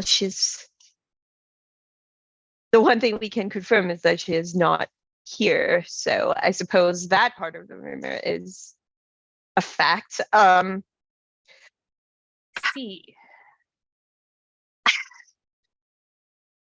Well, the Queen, in not so many words, has expressed a concern in terms of finding her mother. So she has left me with the task of leading an investigation and gathering forces to do so. I do not know who I would entrust to this task as far as the team is concerned, but I am going to need someone at my right hand to assist me in gathering the troops, but more importantly, gathering the information we need. Of course, Captain, anything you need. The queen has insisted on meeting with you as my chosen one, as my favored one. So this is a formality more than anything. I suggest appealing to Her Majesty's how do I put this gently? Her childlike sensibilities, if you will. She is in the position she is in out of necessity and not because of any other reason. Maybe use her lack of maturity to your advantage. I think I understand. I trust that will make every opportunity count. And he lowers his voice as if anyone's going to overhear, but he does lower his You voice don't know. anyway. Those blue jays are around, okay? Yeah, I mean, yeah, ladybugs, There's cat cats. spies. Could They're be everywhere. anyone. He does lower his voice and he says, I've been where you are. I've before the military was established, I had nothing. I had no direction. I understand the need to ascend, find your way, make a name for yourself.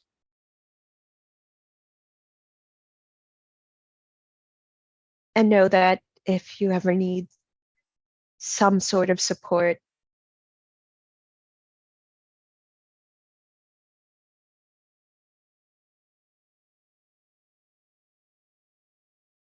I am willing to provide it. Thank you. Perhaps there may be an opportunity to fast track your career a little bit if this all goes well. I certainly have put in a good word for you. Yes, I'm meeting with the queen. Thank you. That's beyond anything I could have hoped for. I'm very grateful, and like you said, I won't waste the opportunity. It doesn't take very long for the trek towards the royal castle. The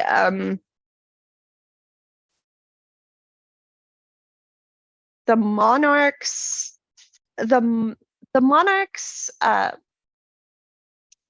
monarch's manor, as it is colloquially called, it is a giant castle, but it is atop the hillside overlooking the hidden world.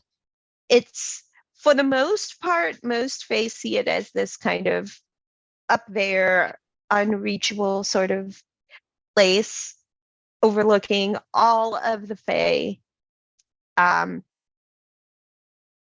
It seems very far, but it's actually like maybe an hour carriage ride. So you have conversation and small talk with Captain Franklin. You enjoy the view. Um, carriage ride uphill, it's a little rough sometimes, but once you get there, you are struck by just how glorious and majestic this place is, and how incredibly small it's making you feel right now, because it is a big old castle. And the doors open for you, and you are helped out of the carriage. The driver of the carriage then goes to take the carriage and find a place to park it. The royal stables out back, probably. You don't know. Carriage is gone. There's no turning back, Obina. The carriage is gone. And there is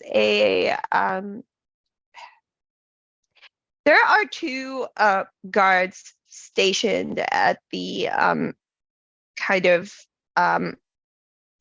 gates, at the front gates of the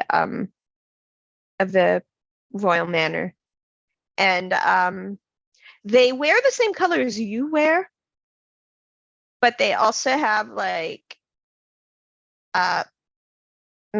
gold metallic armaments. So it's like gold cuffs, like accessories, gold accents on all of their gear, their armor. The gold specifically is a trademark of the Royal Guard, which is an entirely separate branch from rest of the military. The Royal Guard is like Queen Lolly's Secret Service, if you consider it that. And they are stationed there, and they look at both of you in official colors and dress, and they say very firmly, "State your business." And Captain Franklin just says, "We're here for the meeting with Her Highness." And this is Lieutenant Fernside. The Queen has requested to meet with her. And see the two guards stationed. They open the gates, and they one of them stays at the gate, and the other one says, "Please follow me," and leads you all the way across to into the castle. It is very big and grandiose, as you would expect a royal castle to be. You are led up a spiral staircase all the way up, and then into the throne room you go. This room it's large for one. It's a lot of room. It's aligned with chairs for meetings around the perimeter. You've got the Queen's throne at the very end of the room. You've got a big sort of like meeting table in the throne room. It's a very unconventional choice for a throne room, at least in terms of human throne rooms. But the Queen has always had one of these. It's like a table. It's fine. And chairs all around. You also notice that the room is empty except for one person, and it is the Queen, or the new Queen in her humanoid hybrid form, humanoid but butterfly wings. And she is nowhere near the table. She's sitting pensively at her throne, and the royal guard announces you, says, "Excuse me, Your Highness. Captain Reginald Franklin and Lieutenant Albina Fernside are here for the meeting you have arranged." And this young adult, like barely an adult visage of a childlike pixie face, looks at both Albina and Captain Franklin and just says, "Please, by all means, sit. I will be with you in just a moment." And she gestures towards the big long table. And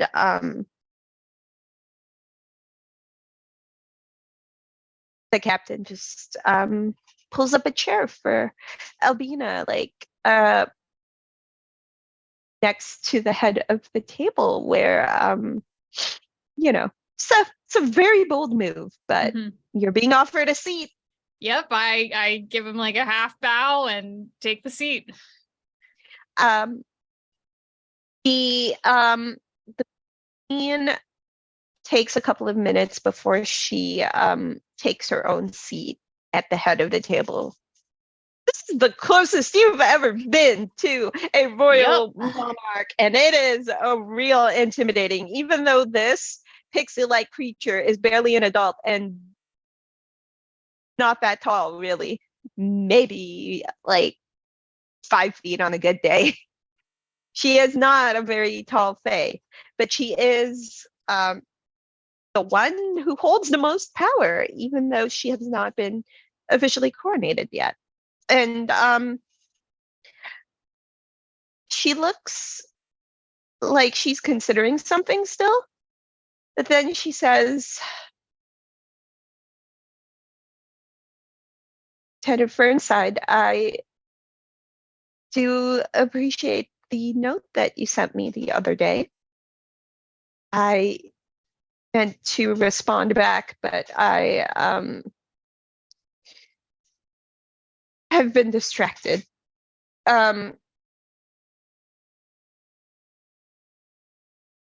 If I may be so bold to say. And then she drops all pretense of being regal and royal and just says, I don't know what the hell I'm doing here. And I really just hate it so much. Sitting like ramrod straight and seeing her crack a little bit. I think back to playing into her immaturity like the captain suggested. And I like slump a little and like get a little more casual with her and like scoot to like look more on her level. Well, I'm sure that the captain has briefed you on why you've been summoned here. Let me tell you in the most succinct way possible. I need to find my mother. I hate this. I don't want to be the queen. I don't want to make it to coronation day. The faster we find her and put her back on the throne, the better it will be for everyone. But especially for me.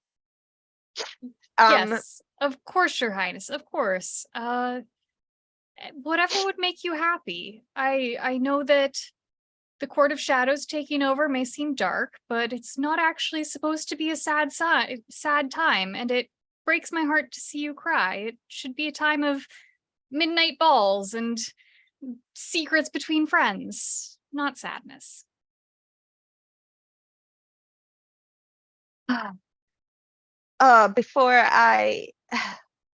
Before Mother set us apart as a ruling house, I used to have so much fun with the Court of Shadows.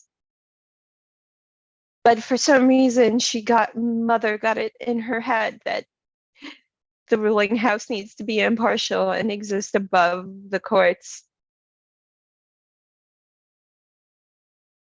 I do not want to exist above the courts. I want to exist among my people. I want to go to the midnight balls and have the little secrets. But no, when you're the monarch and you're in the ruling house, secrets are currency and power, and everyone wants them.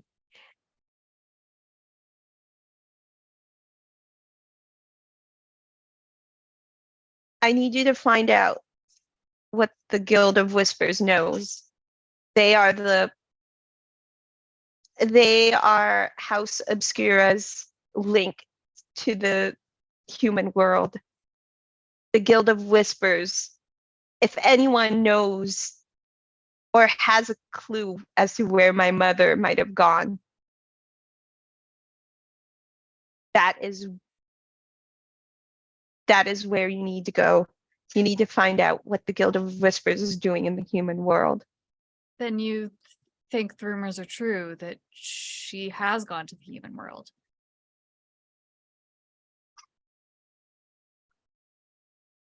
I hope that's not the case, but I am desperate and I do not want to leave any stone unturned. And since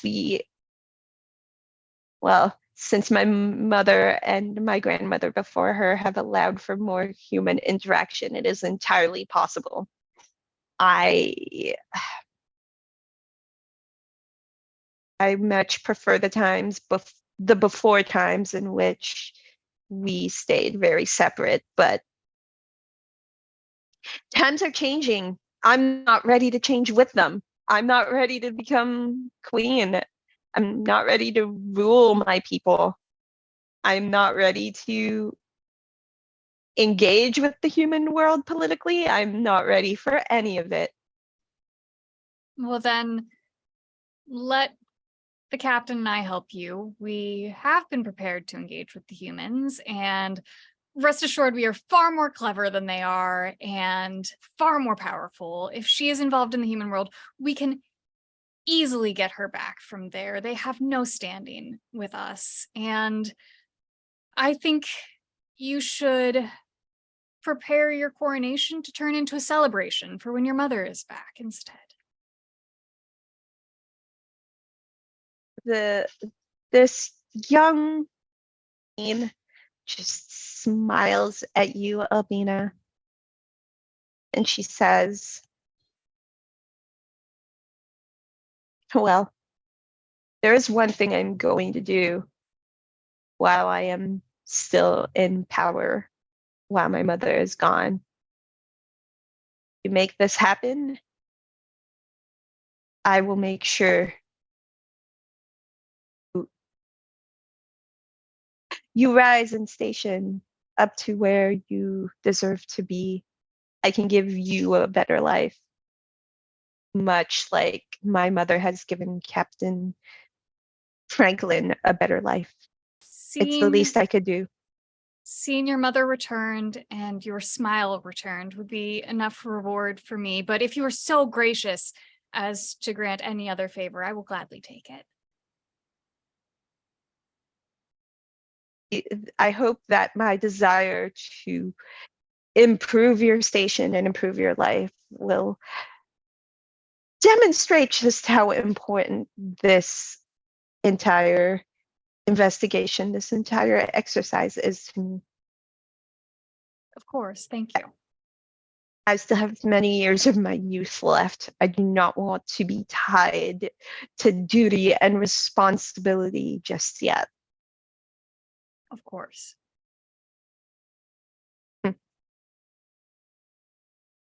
There might be a place for you yet in my personal guard. And she gestures at the gold and red clad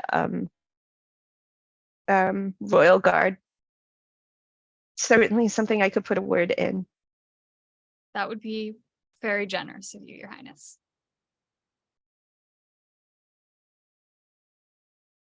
The captain speaks highly of you, and I wanted to meet you face to face. Very kind and sweet note that you sent just made me feel secure in my decision. Well, I hope I can make you feel secure in the upcoming days then as well. She snaps and one of the golden red royal guard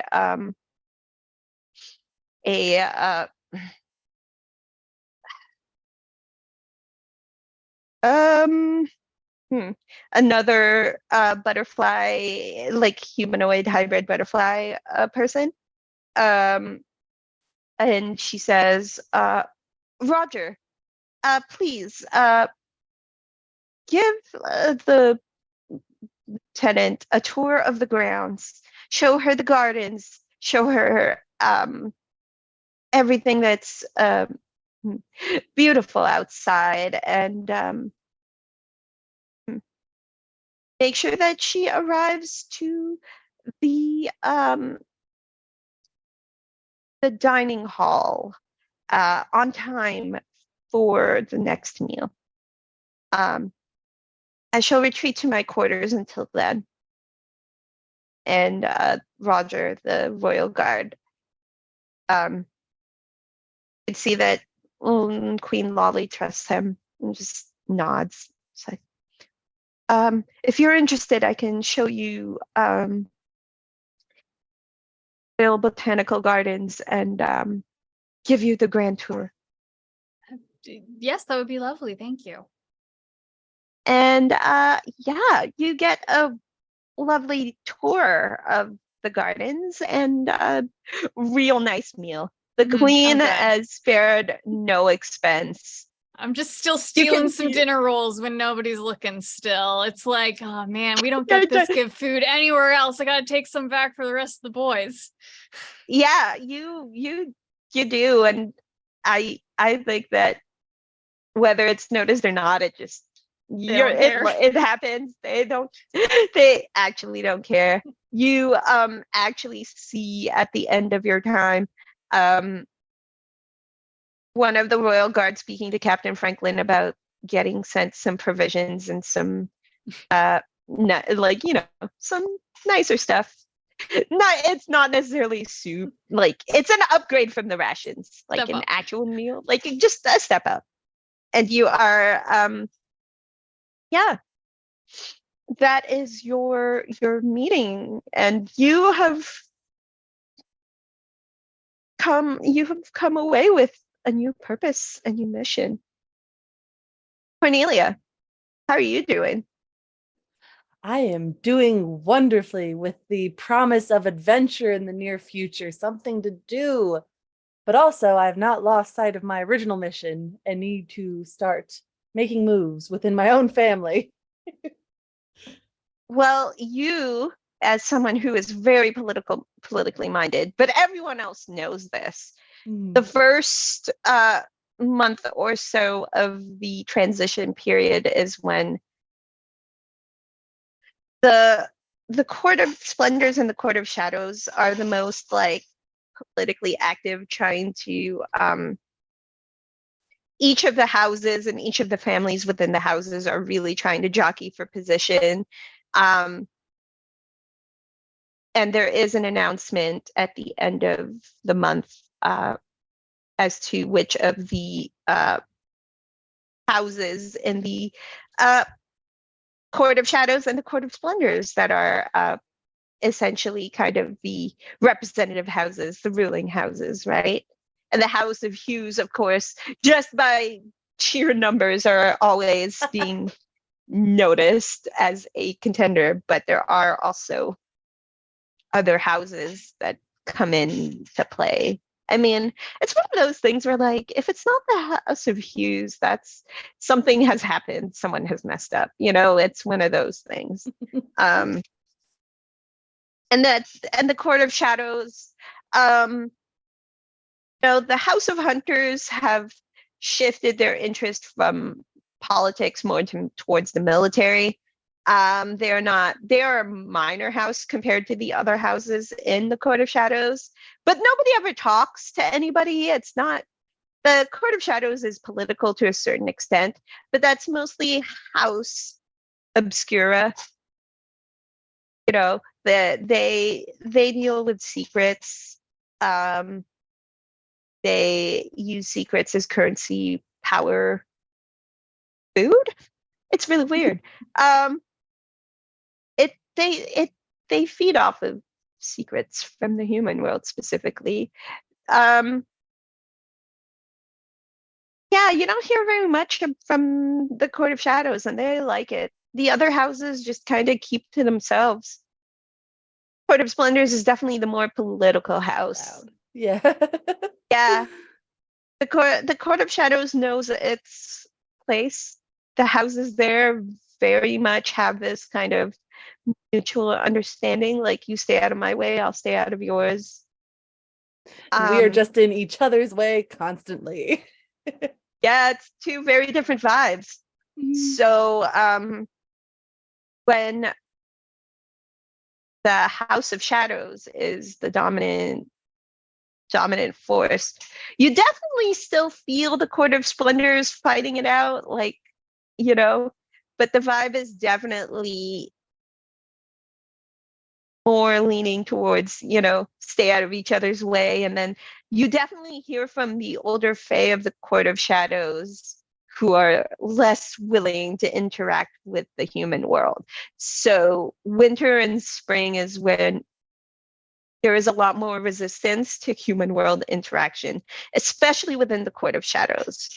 But you, Cornelia, you knowing all of this, you know, and knowing the timing of when things need to happen and preparing for the inevitable announcement, who are clearly interested in putting the blues, the royal blues, ahead of all of the other hues in the House of Hues, so that by the time this announcement comes, you're in a better position in the eyes of the House of Duality, the ruling house. Absolutely. So what are your plans? I think since she had opened a discourse with her uncle Ambrose, she is going to hold another meeting, a more private meeting than that quick exchange they had at the ball. She is raiding her mother's closet again in an effort to look more mature. I think as she's kind of scrolling through all the bits and bobs, she notices just the slightest scrap of green cloth in that closet. And it is an ascot. It is this small silk handkerchief. And she grabs it and she crumples it in her hand. And in her first display of magic that we've seen from her, ignites with a not quite a shriek, but a very unladylike noise. A hot blue flame, and makes to burn it.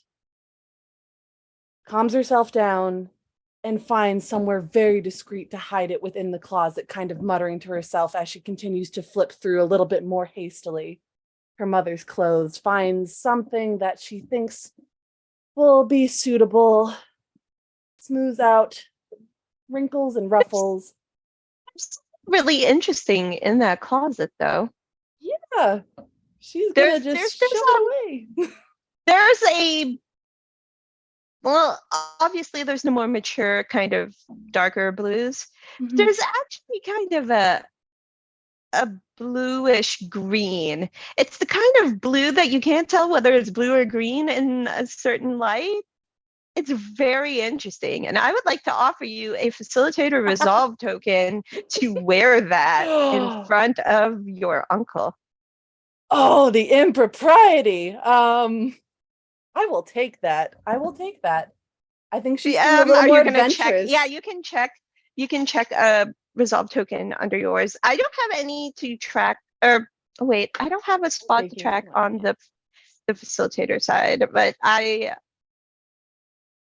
have 3 of those, and then my facilitator controlled connections also have their own. But I just thought I would put that out there, you know. Yeah. Cornelia getting a little bold with her choices, especially after her conversation with Albina. She's feeling a little more adventurous, a little more, ooh, let's try to have a little fun instead of just straight politics. Let's cause some trouble. It's a blue green, but like if you look in a certain light, it actually looks green, and then in a different light, oh, it's blue, and people can't tell. It's like that one dress on the internet, like, is it blue and black or white and gold?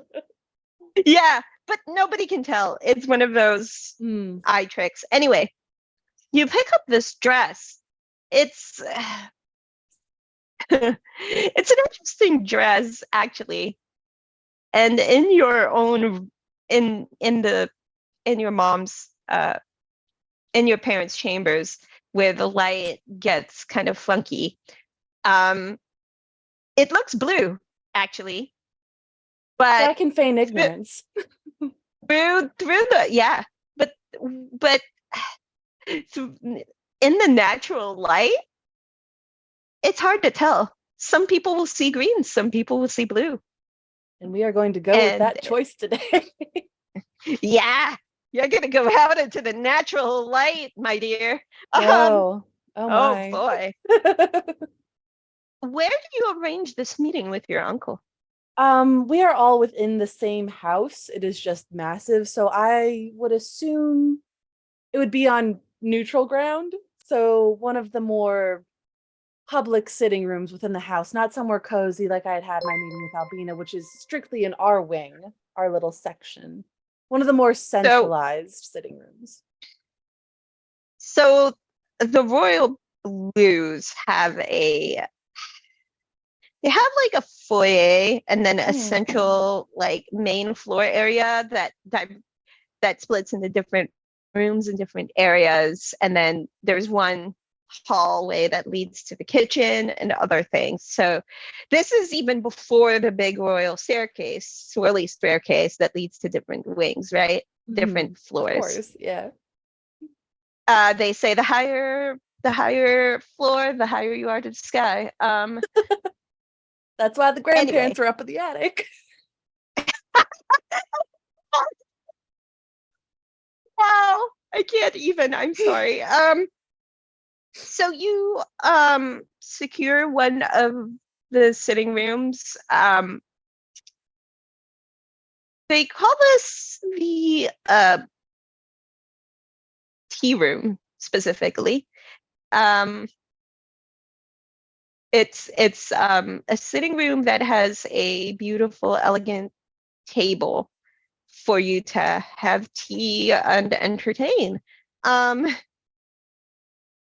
You had to fight several other cousins, siblings for this room, because this is one of those rooms that it's very popular because everyone wants to use this room to make an impression, do Right. meetings, whatever, right? So I got it first. you actually fought off a series of cousins and siblings to get this room because you were like, have an important meeting. I got business, you know. And whether you fought them off with magic, fists, or wit, I will leave that up to you. Never fists. Absolutely never fists, unless it's her own sisters. You're not. Even then, it's elbows. No biting. No Yeah, biting. no biting. I mean, elbow. No bite. Well, okay. I respect Cornelia for that choice. Yeah, I think she would absolutely be throwing out that she got to go to the transition party and that most of them did not. So she deserves to have this room for any important meetings that come off of that very important party. The cousins, siblings, all like, they have this face on, like, you can have it when I'm done. I don't even know how you got that invitation. Who did you charm, lie to? That is my business. Ugh. You're so full of it. One day we'll knock We you off all your high are. horse. Oh, don't pretend like it's just me, cousin. This particular cousin, who is actually like a really pale blue that's almost white, she just says, whatever. And she is just very cranky. She's also super jealous because she's the kind of blue that's almost white, right? She's barely a blue, right? So she has an inferiority complex. Barely call her a blue. Exactly. And then the rest of her siblings, including a really rambunctious cobalt blue, just following her because she's like the leader of that pack. And they walk off in a huff. So Cornelia has asserted herself, secure this room. And when she gets there, she is met with the judging gaze of her uncle, who is looking at her underneath this very fancy light, trying to figure out if she's wearing blue or green, and is very confused because, just like a friend of mine, has a lot of trouble with this shade of blue and can't tell if it's blue or green. And he just watches Cornelia as she enters. And she says, "Sit, my Uncle, darling yes. niece. Oh, would you like me to pour you some tea? I've already had some." And he gestures at the teacup in front of him, Oh, and he you got says, started without me. "Well, I was here a bit early, and I had some things to contemplate. A nice cup of blueberry tea helps me to think things through. Have a Wonderful, seat." wonderful. And he says,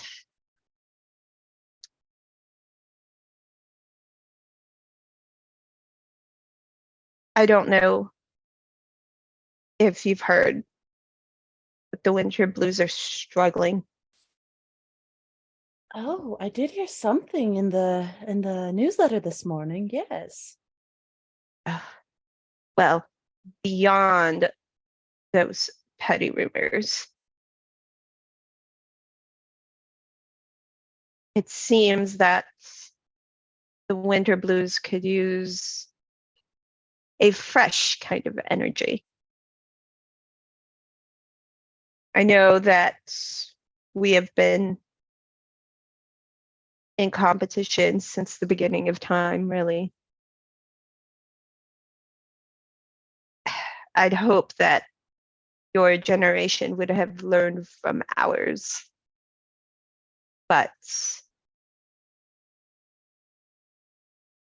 it looks like the troubles of the past carry forward.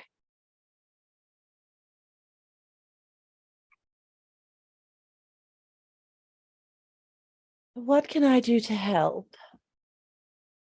You know very well about the secrets our family holds. Yes, of course. And they shall remain secret. Well, there are a lot of us, and more than plenty of mouths to keep quiet. Do you fancy yourself a spy, Cornelia? If that is what is needed of me, I certainly can try my hand at it.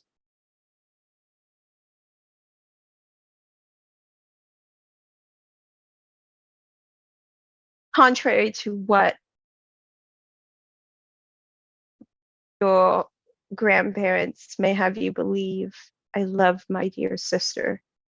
Your mother is someone kill to, I would kill for. I would kill to protect her.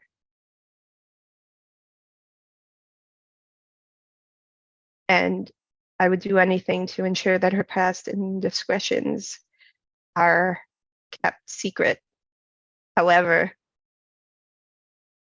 with the amount of times that our name appears in the newsletter, I've started to I have started to become concerned. And the winter blues are now distracted as well. And I'm not entirely sure why that is. What would you like me to do? Well, two things mostly. Number one, give your cousins a swift kick in the pants and get them to do their jobs. Perhaps a fresh springtime energy might motivate them. Use their competitiveness to your advantage, but don't add more fuel to the fire. I will walk that fine line perfectly. Of course you will. You've always been such a high achiever. One of the traits you share with your mother.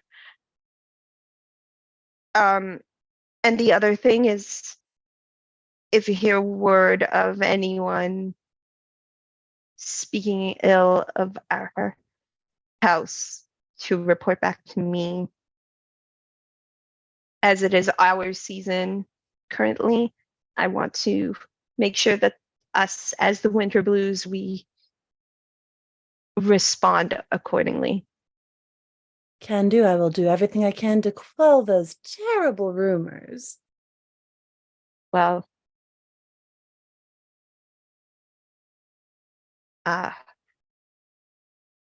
first they hit Uncle Claudius. Never know who's they'll come for next. Quite right. Is he doing all right, by the way? Is there any honesty to that rumor? Well, the truth is, the old man is past due for retirement. He just refuses to retire. Our competitive nature and all. Absolutely. And no, he did not break anything. He's fine. Oh, That I old should man probably is pay him a visit. That old man is as sturdy as they come. A true He'll blue. he'll outlive us all someday. Look,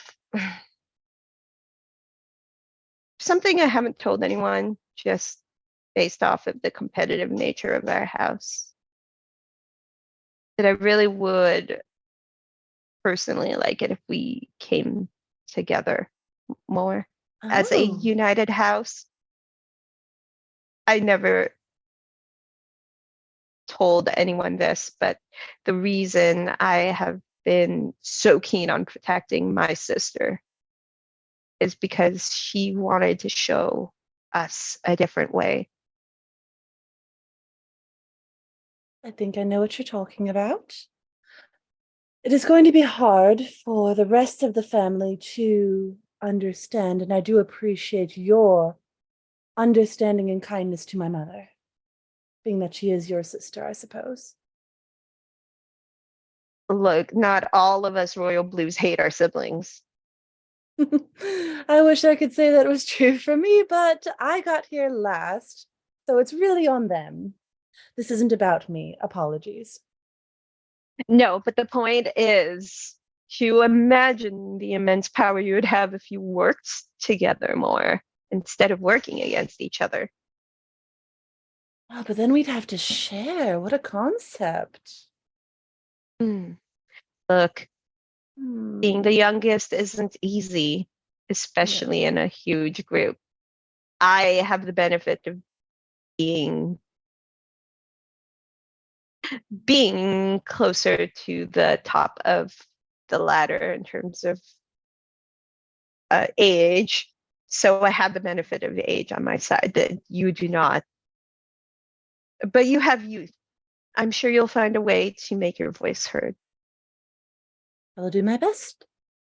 Anything to help, of course. Well, your generation is the future of this house. When when us old fae finally do retire, you will be the ones left to take over. So I trust that we'll be leaving the hidden world, in safe hands. I will do my best to rally the troops, as they say. I like that. It's quite a new word that we've introduced. Fun to say, Ah, troops. my goodness. And you hear kind of the old school fae come out in your uncle, and it's just like, the idea of a fae military is ridiculous. I don't know why we need it.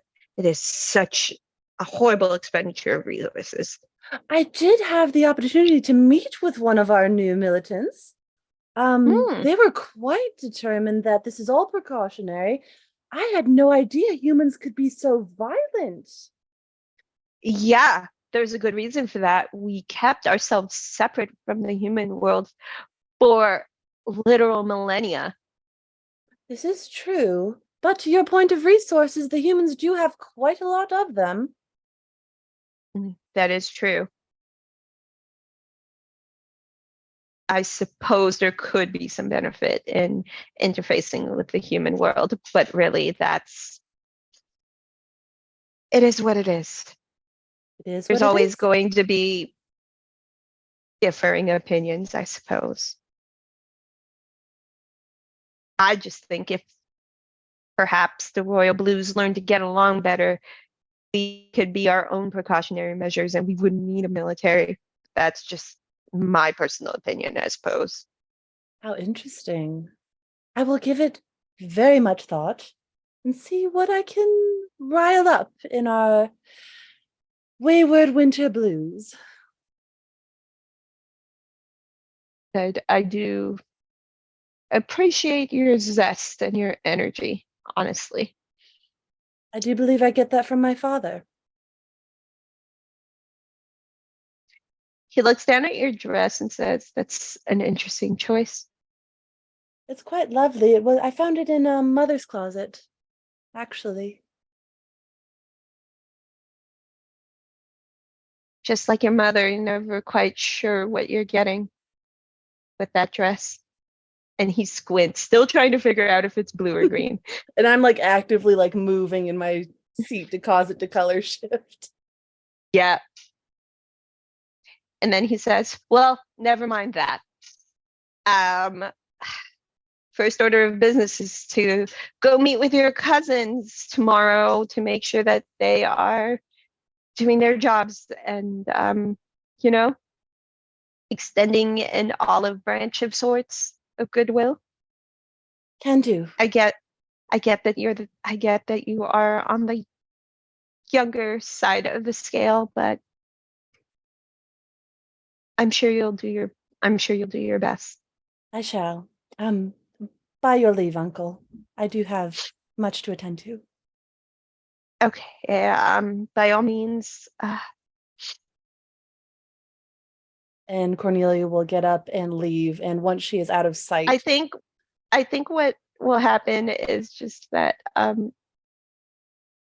rather than being a stern kind of authority figure, for a moment you just see your uncle as he offers a hug, like outstretched arms. and she will Come, hesitate and lean into it. Kind all of right, come stiffly, here, but come here, Cornelia. Mhm. I know I don't do hugs very often. I definitely do not do them in public, but Many of us do not. yeah, I'm an oddity in this house. Anyway, run along, my dear. Okay. She is going to move quickly, and I think if we were to do a bit of a close up on her, there are a couple of errant tears that are falling as she hurries back to her room. And with that, I am going to ask the table, do we have any other scenes to add to this very interesting chapter? All right, then. As Cornelia rushes out of the tea room, and a mob of cousins are running in the opposite direction to occupy the tea room, we will end the novel chapter there for this evening. Hey, look at that. We are making good time. Check on the novel chapter. Quickly, we will run through the reputation.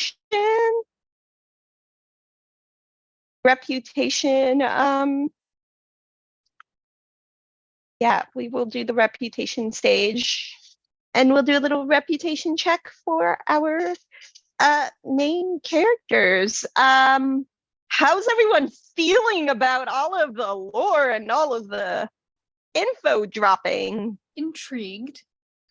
There's so much good stuff happening. Mhm. Yes. I love it. Lily, how do we feel about Vera's Oh, reputation? God. I mean, it's obviously like in tatters, right?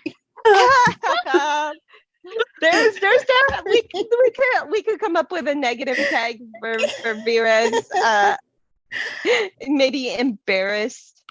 Embarrassing. Yeah. I don't know. I don't know what the vibe is. Humiliated. Okay. So we got a -1. Do you think she also got a +1, or just we're It's not like vibing the with good this old negative days. It's not like I the good I old know. days. negative It's thing? not like the good Yeah, not I like don't the think good old anything days. like really positive happened to Okay. her this time around. Okay, yeah, it's yeah, okay. Got it. Yeah, so you can add that tag onto the negative reputation side. Okay.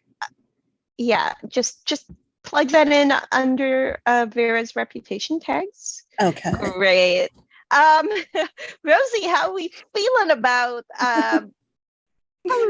about Cornelia's reputation? I honestly think she may have triggered a +1. For her particular role, the heir, there is the positive reputation indicator of golden child. Your parents, aunts, and uncles believe you can do no Oh, wrong. okay, so here's the thing.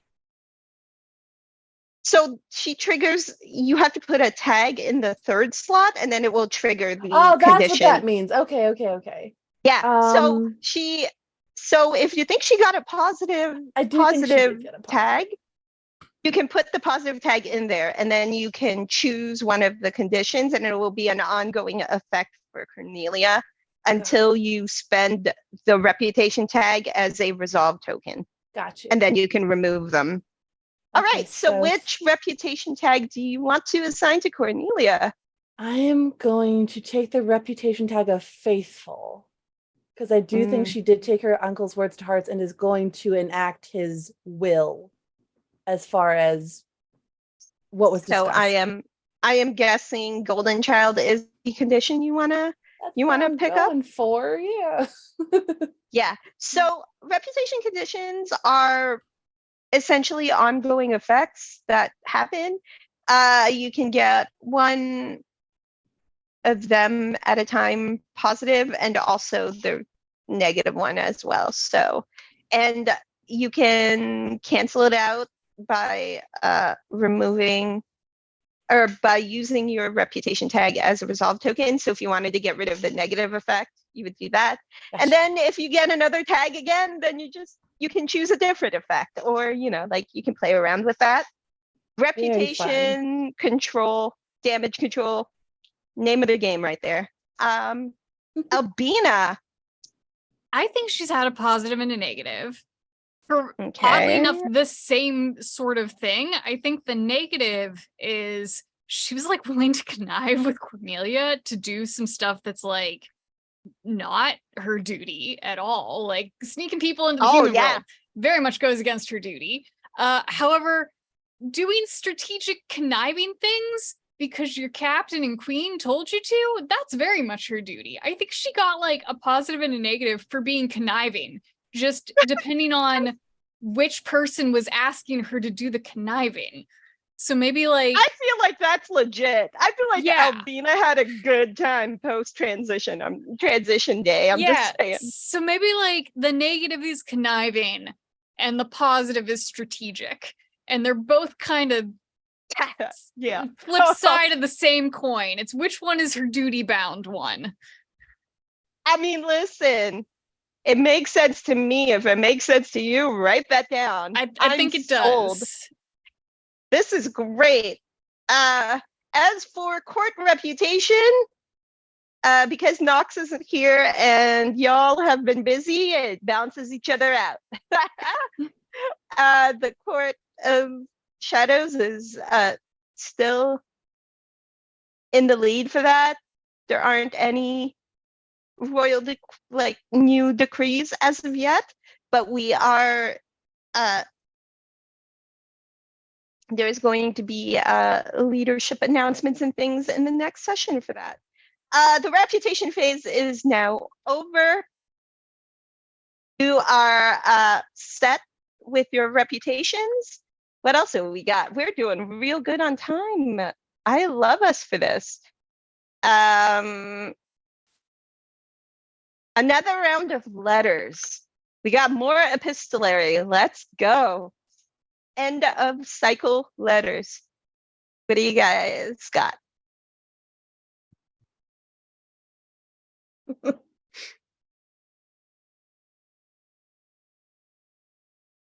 We could also just hold off on this until next session as well if you guys want some time to think about it. But we are getting really close to the end. This is actually the part that I do on the last part I do on stream. Starbucks So we're double shot energy ending drink. the cycle Focus to do relatively you. on time. If you guys have letters you want to do now.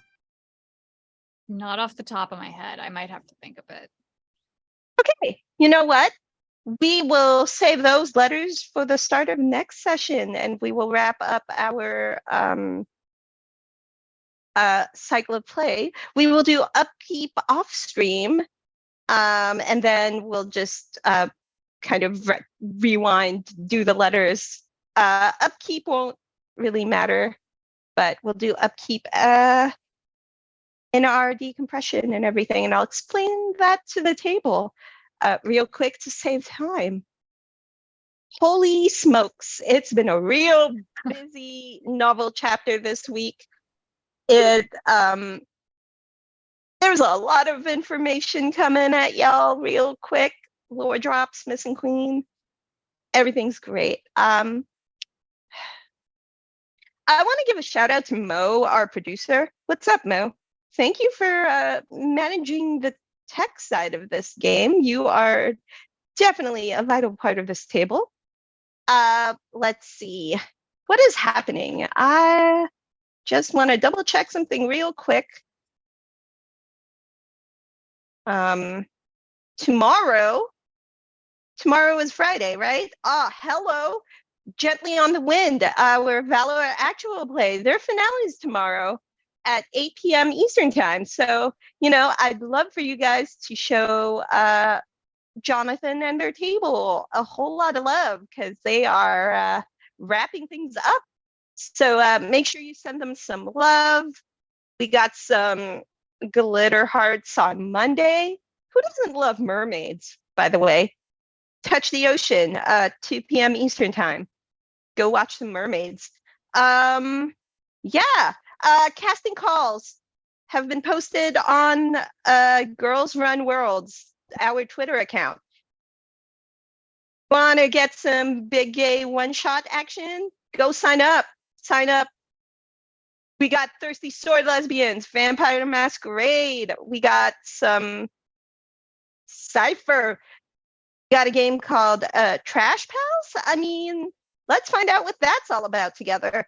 Anyway, happy Pride, but also Pride is every month. So, yeah. But go sign up for Pride stuff.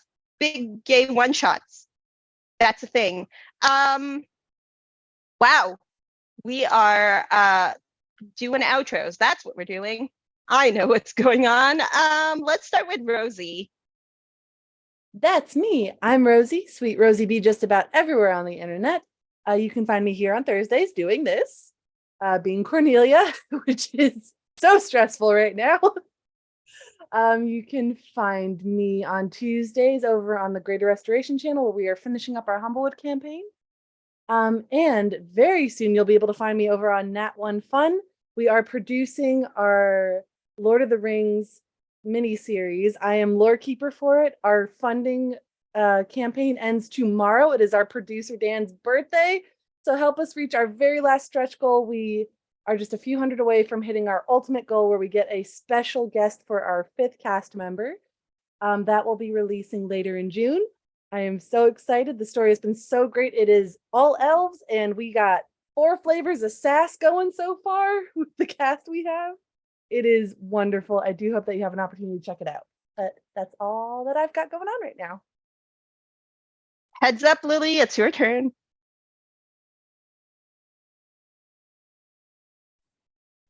Hi, I'm Lily. I'm Lescribe on Twitch and Discord, and I am Elise on Life on Twitter.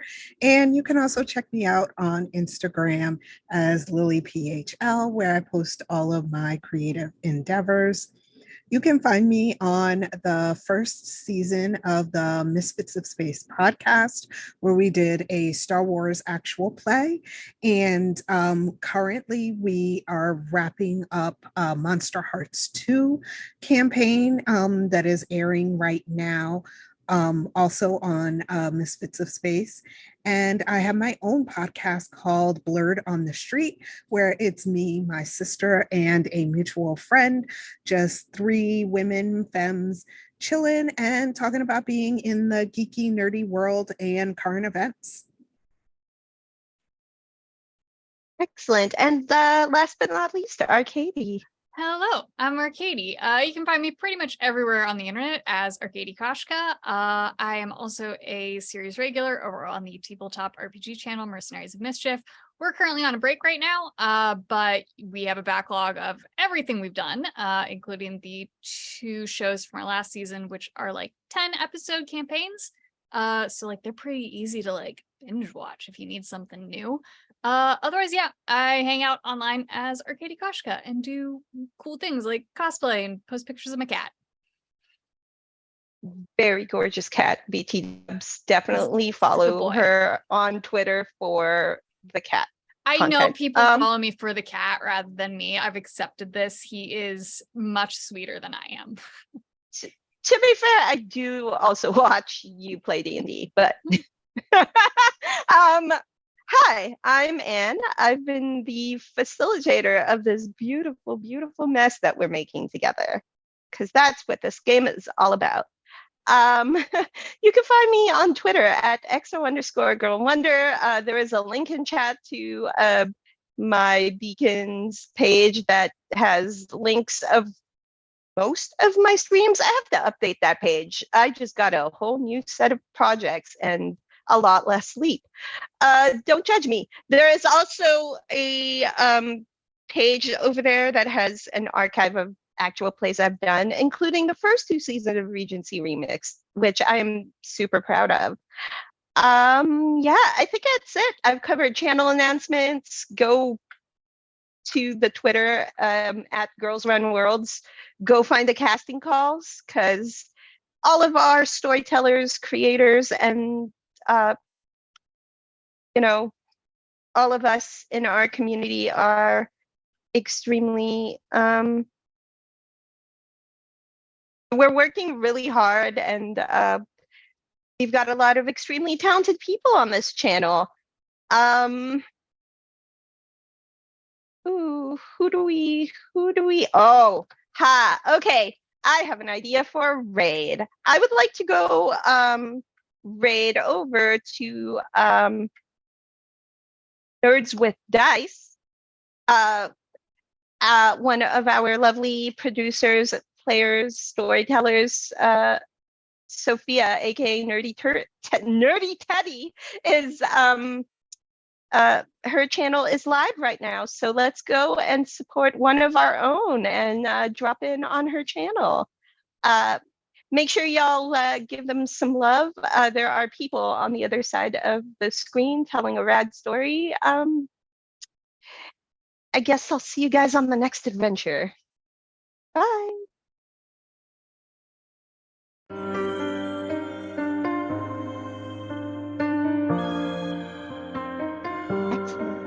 Yay.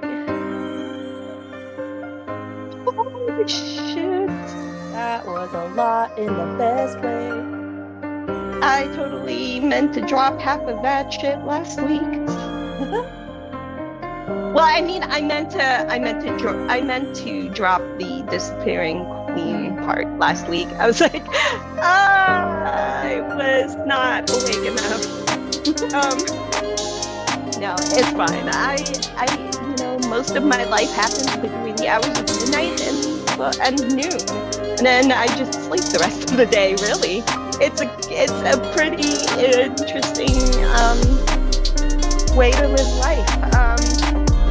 That being said, I'm gonna quickly just check in with everyone, say something nice that you did, say something nice about someone else, and then give me a wish maybe for next week.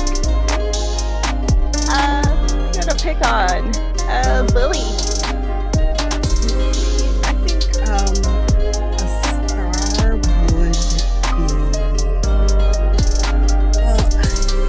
be, I just like everything that Cornelia touches.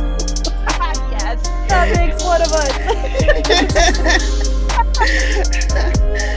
But I think I liked that.